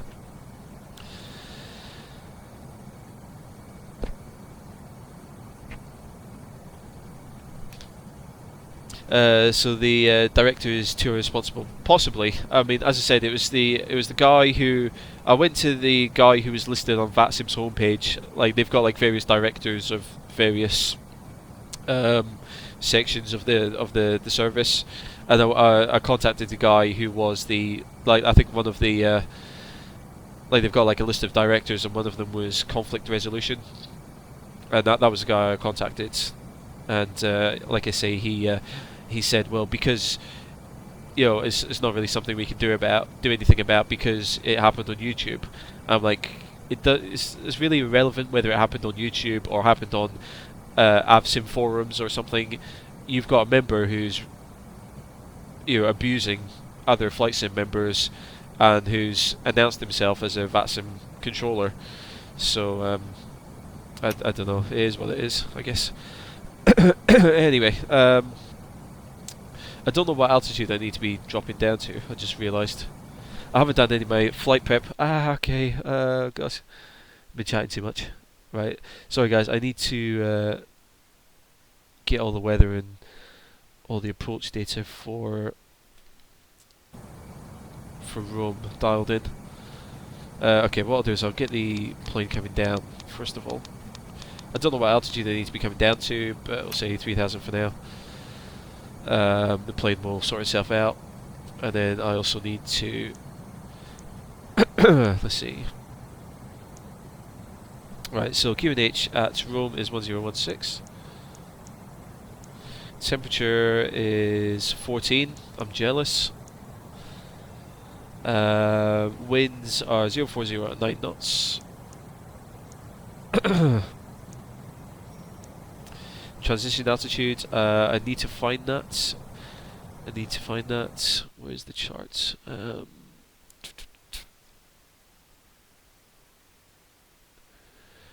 What's the transition altitude for Rome?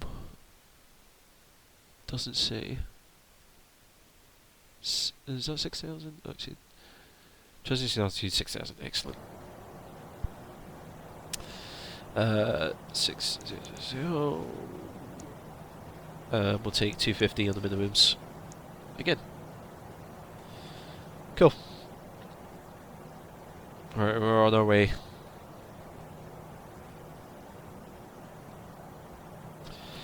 Okay.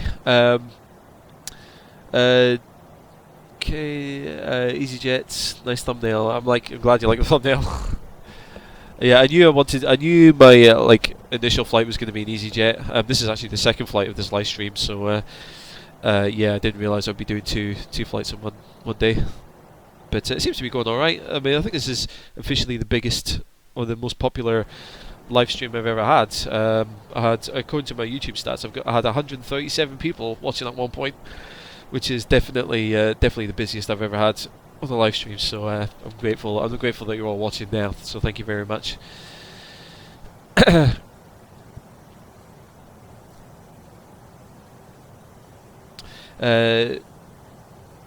I do a flight in or out of Shanghai? I might do one.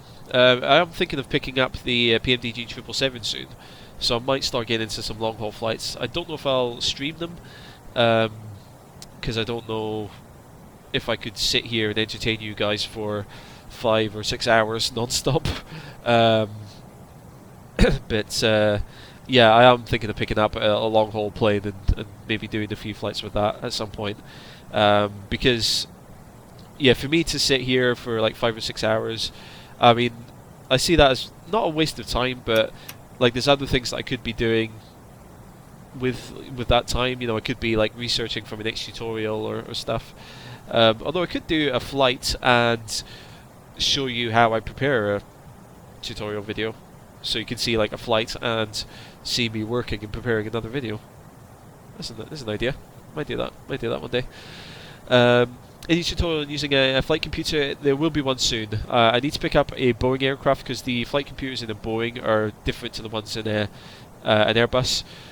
So I want to get a Boeing aircraft, learn the flight computer in that, and then I can talk about the common elements of the flight computers, and then do a tutorial about, you know, flight computers basically. Jealous of 14 degrees. I am jealous. I've just come back from Scotland where it was like 4.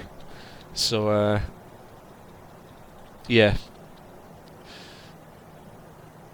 I am yeah, I'm cold. I want to be warm. I went to Athens in Greece this summer, and it was like 30 to 35 degrees every single day, and I was just like, yes, this is perfect. Oh, I love Athens. I love Athens. I want to go back. I want to go back so bad. It's 23 degrees and it's 20 at night. Stop it! Stop making fun of the weather and the heat. TechSec, best stream ever. Really? I doubt that very much, but thank you very much. I'm glad you're enjoying it. Got to say everyone say thank you right now to the incompetent pilot. He's really helped me out this live stream, because this has been a lot busier than I've ever had before, and the incompetent pilot has really been helping out, just answering all like the basic questions, you know, and answering things on my behalf. So everyone say thank you and give the incompetent pilot a round of applause, please, because he's really been helping me out for this live stream. Yeah, he kind of became like an impromptu mod for me. He was answering all the questions, so I thought, why not? I'll just make him an actual mod. So I think he now has the power to ban anyone who misbehaves, so be careful out there. What altitude am I going to disengage the autopilot? I don't know, whenever I feel like it. Daniel, where am I flying? I'm flying from Geneva to Rome. The incompetent pilot. There you go. Yeah. Just whenever I feel like the plane is sort of stable and it's ready to go. Okay, let me put out a bit more drag there. So I need the plane's asking me to put out a bit of drag. It's just to slow the plane down, just so we can keep descending at the right speed and at the right kind of rate of descent there. I need a drink because my throat's starting to struggle.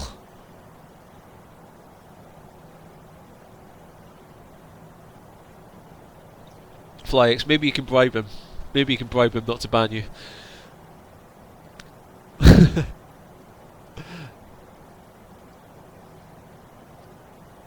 How long till touchdown? Let's have a look at the flight computer. What's this saying? Touchdown is at 14:41, so about 10 minutes, apparently. Just over 10 minutes time.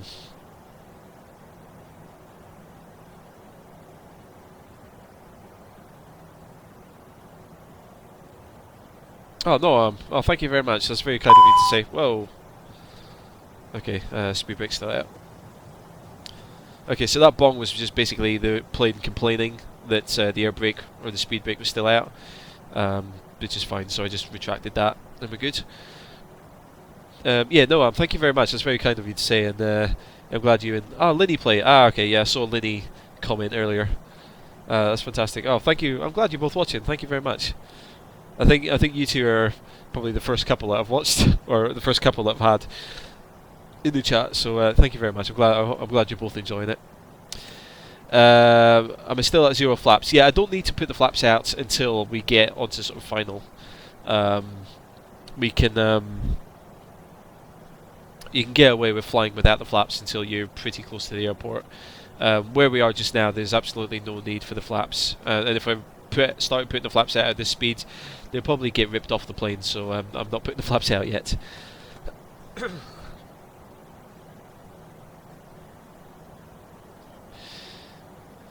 What's my views on the Grand Tour? I'm really looking forward to it. Really looking forward to it. The thing is, I don't have Amazon Prime, so I'll have to try and see if I can find it some other way. I don't know if I know it's going to be exclusive to Amazon Prime, but I'm not sure if they're going to then release like a DVD afterwards or something. But yeah, I'm liking it. I mean, to be fair, I'll still watch Top Gear. I didn't watch Top Gear because of Chris Evans, but one of their other presenters, Chris Harris, I've watched his YouTube channel for quite a while now, and Chris Harris is an awesome car guy. He really knows his stuff, and he's got. I think Chris Harris would merge really well with the old Top Gear trio. He's got that kind of like that attitude, and he just knows how to. He's got the passion for it, and but he can also like just explain things in a brilliant way. Like I remember him talking about driving. I think it was a Ferrari F12. And he said, we've got this Ferrari F12, we've got a racetrack, and I'm going to go and shag some tyres. I just thought, yes, that is exactly the attitude, and exactly the language that would fit really well with the old Top Gear. So, so Chris Harris is a really good, like car reviewer and car guy. So that's why I would still watch Top Gear like now, because of Chris Harris. He's a brilliant presenter.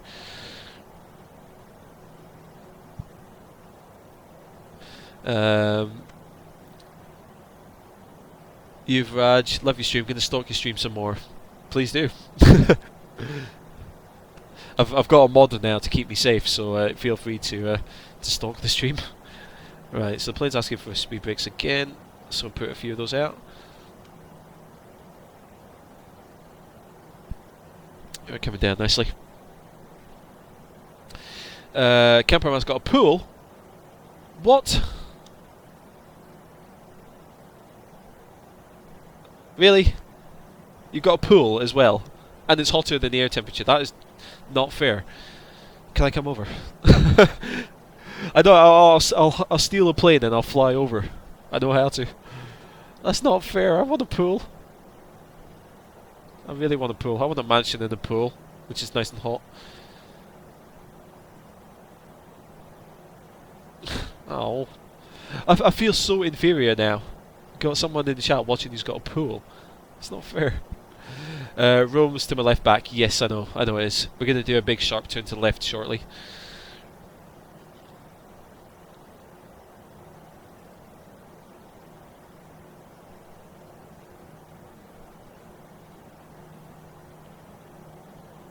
Right, so we're back on track.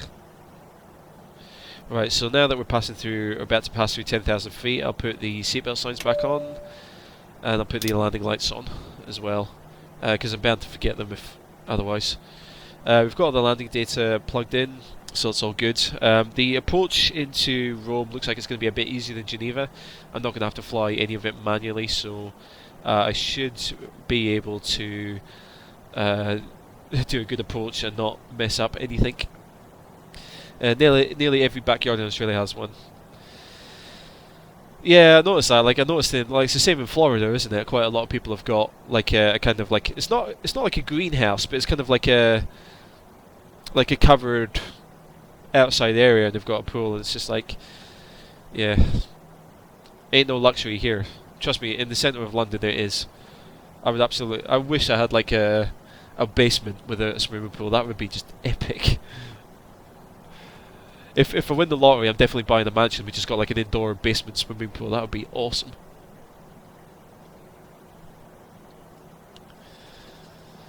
Right, so let's see. And let's see if I can get a...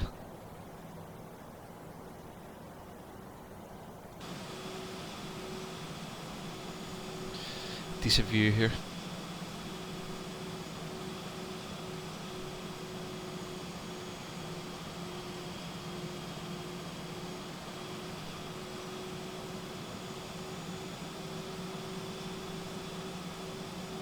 Actually, there goes the plane.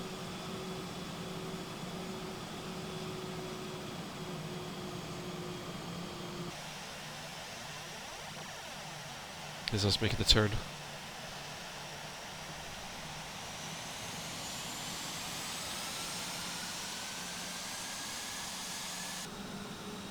There we go. A few different views there. Hey Enzo, thank you very much for subbing. I really appreciate it. I'm glad you're liking the videos there.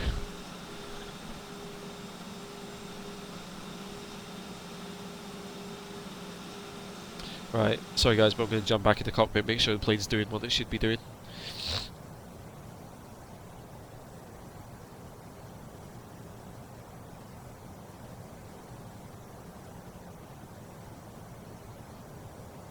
Right, so even though we're getting down a bit more now, I'm still not going to worry about putting flaps out yet, because we're nowhere near the approach still.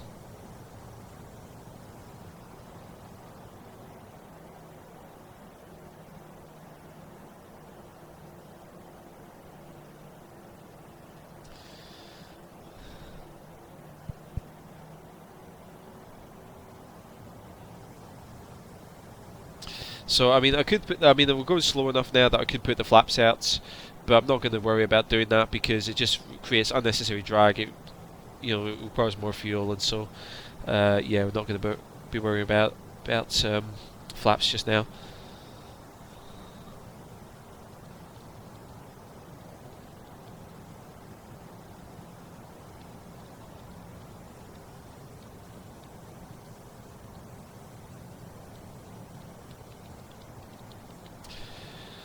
Oh, it's fun. Yeah, you're talking about snow and stuff. It's funny. They were saying on the weather, like I saw on like Facebook and stuff. Like they were saying that it happens every year in the UK. Like they always say, "Oh, the big freeze is coming. Like we're gonna get temperatures of like minus 20 degrees Celsius." And it's just like you say that every year.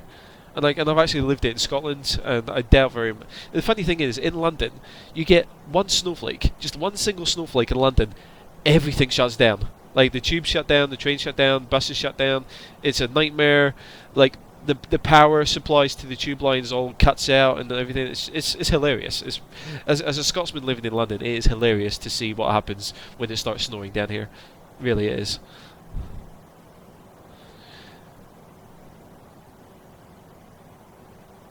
It's a larf. It's a right larf. Right. God, I need to find my checklists again. I want to get my checklists and bits and pieces. Because I just realised I haven't really done any checklists at all since I took off.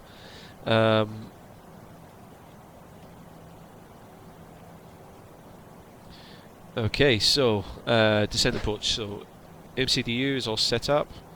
Oh, sugar. What was the? It was 1016, wasn't it? I think. Let me find the METAR. 1016.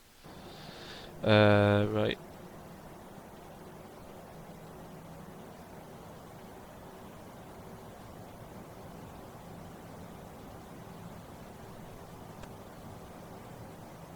Let's see. Speed brakes can be armed now.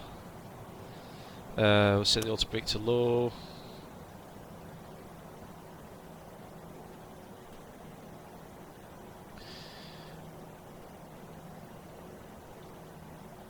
Right, cabin signs are all on. Engine mode selector set to normal. Approach phase. This is what I didn't do in the last flight actually, was I didn't activate the approach phase, but it looks like it's done now automatically. Excellent. Good. Okay, right. Let's start getting ourselves ready for landing.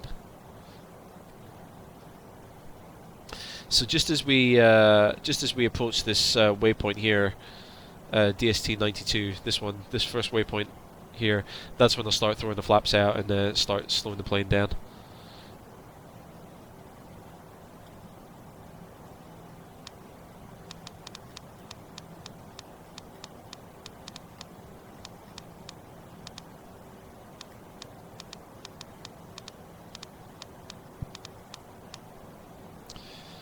So the plane is flying nicely just now. We'll activate the landing system.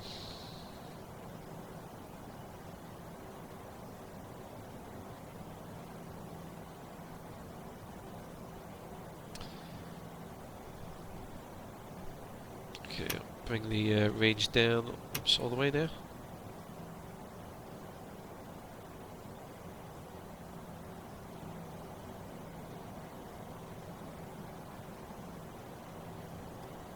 Did I switch on?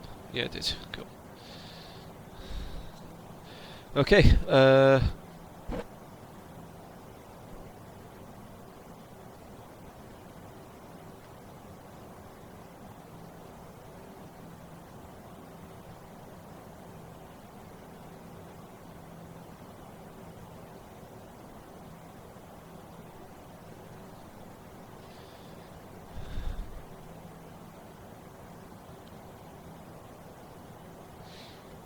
Alright guys, so I'm going to have to concentrate now.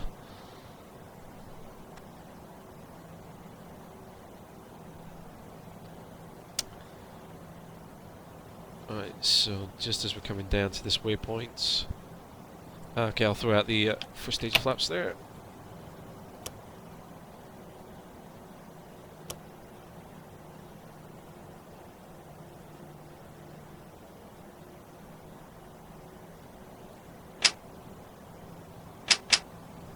Oops.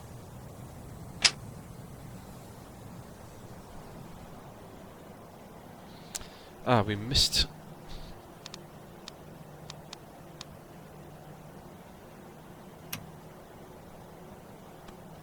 We missed the glide slope. Why are we missing the glide slope plane?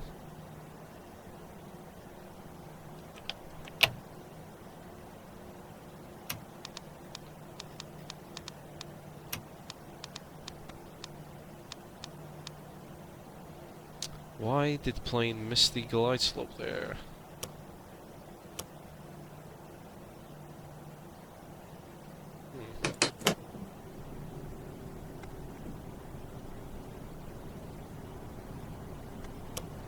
2,500.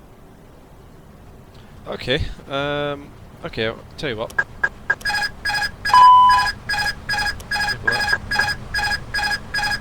See, I always mess up the approaches. Always mess up the approaches. Okay, right, let's see, dial the speed down.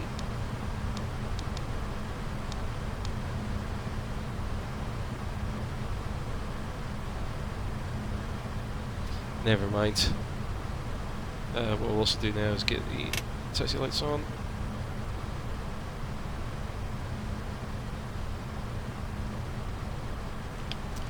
Flaps to full. Here we go.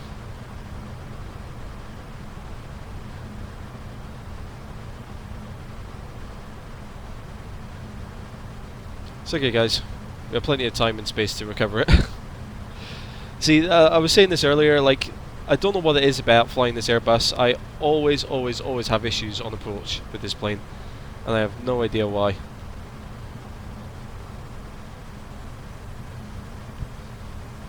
But yeah, nothing you can't fix.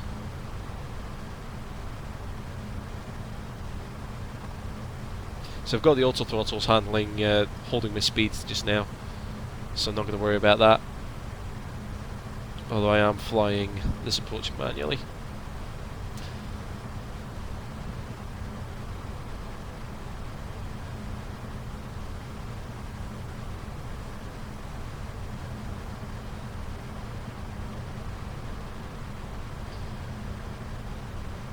$1,000.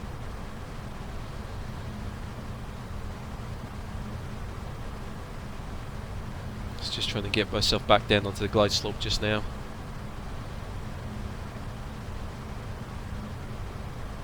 Just about there. It's quite good that the weather's nice. I can like do this all visually as well.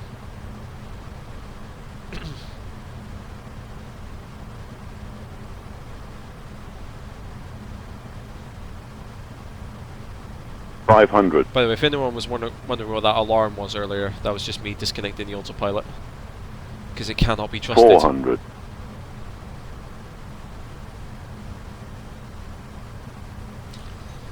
Right, getting ready to bring the throttles back. 300.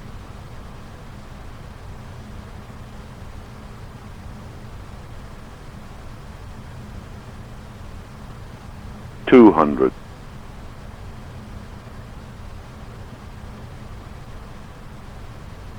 Slight crosswind here. 100. 70. 60. 50. 40. 30. 20. Retard. One, get down, get down, get down. 5. There we go. Alright, spoilers are up. Not going to worry about reverse thrust.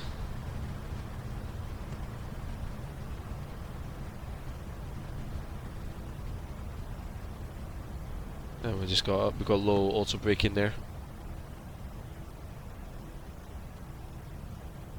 Actually, let the auto brake slow us down all the way, and we'll take this runway. Ta-da!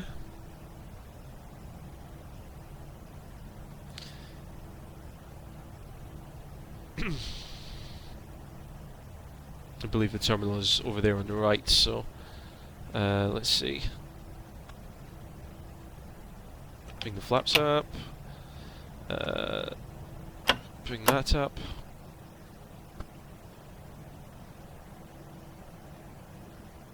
I'll keep all my lights on just now because we are on another runway.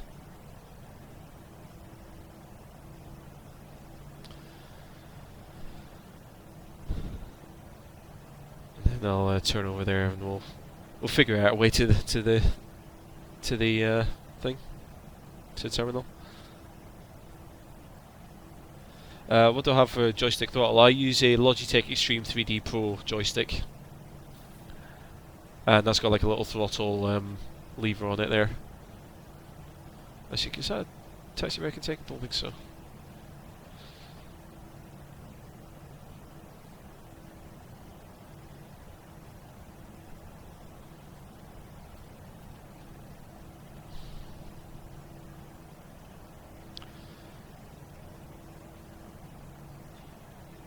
Joseph, yeah, just saw that.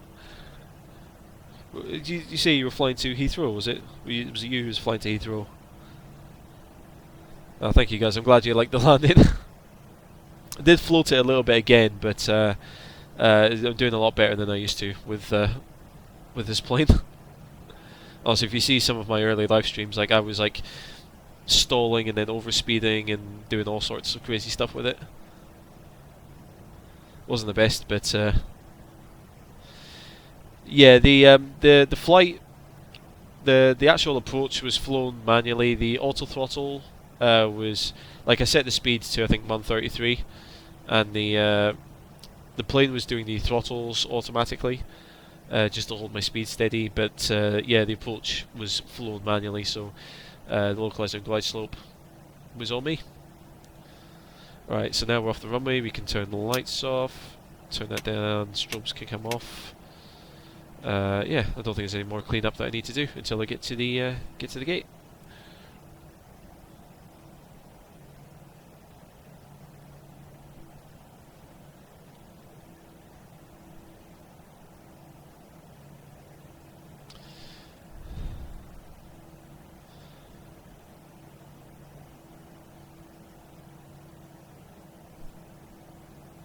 Okay. Just get myself over to the terminal. I'll park up somewhere. Here we are in Rome, where it's a nice, looks nice and warm. I'm jealous of Rome. Anyway, right, good stuff. Right, I'm knackered now. I've been live streaming since 11 AM. That's 4 hours non-stop.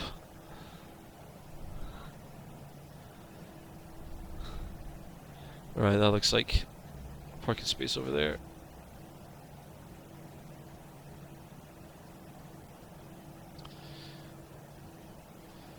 We'll take this one here.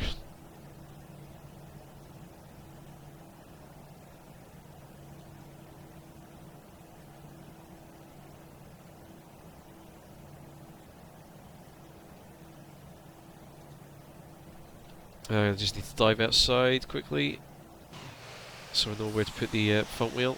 Well, way off. Okay, you didn't see that parking. You did not see that parking job. Right, so not going to worry about turning on the APU. Yeah, I think we can just kill the engines.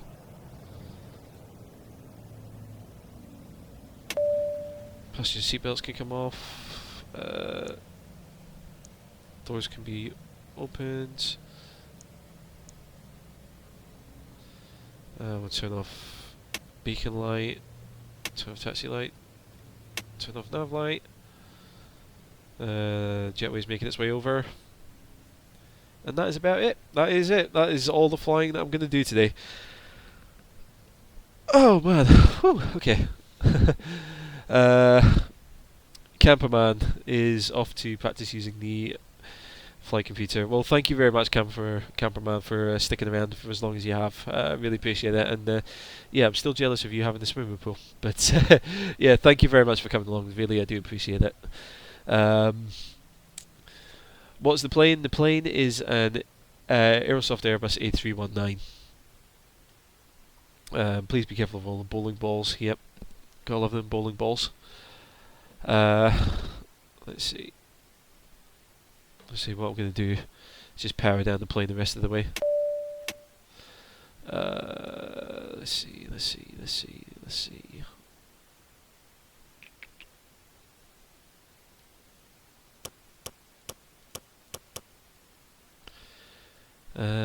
That's all off. That's all off. Yeah. Turn off the displays. And then kill the batteries. And the plane is now completely dead. Ta-da! Right.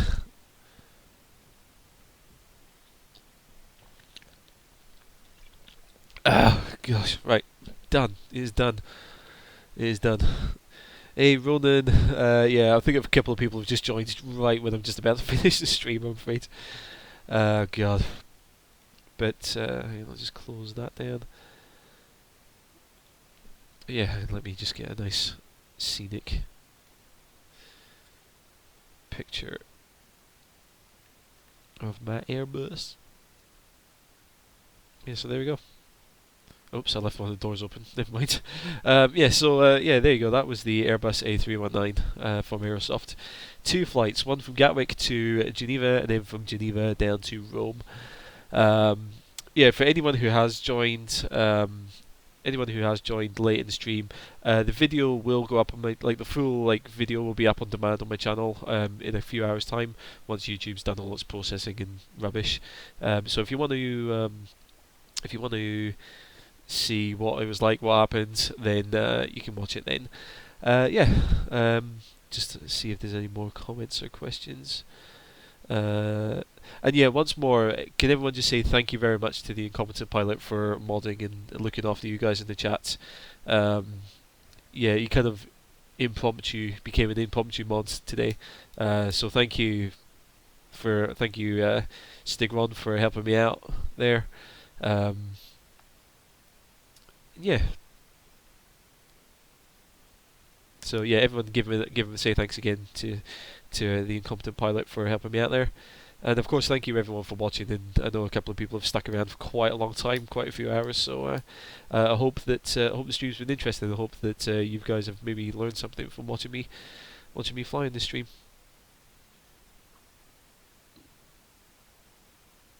Cool. Yeah, I need to be careful now because I think there's a bit of a slight delay to the stream from what I'm saying. So yeah. But yeah, so yeah, I'm going to round it out there. So again, thank you all very much for watching. I don't know when my next live stream is going to be. I should have a tutorial video out next Saturday. I might do a midweek stream if I'm feeling fruity. Yeah, there's a few things that I wanna work on. So also keep an eye out on my Twitch channel because I might be doing a live stream on Twitch. Again, I'm not sure if I want to because of the poor quality of live stream that I can, I'm kind of limited to at the moment. But I've picked up, was it Planet Coaster the other day, and I really want to do a live stream in Planet Coaster. But again, I'm not sure if the quality would be good enough to make out the details of what's going on. So so we'll see on that front. But anyway, yeah, I'm gonna leave it. I'm gonna leave it there. So cool. Yeah, I'm gonna leave it there. So as I always finish my videos, thank you all very much for watching. Take care out there, and I'll catch you all later.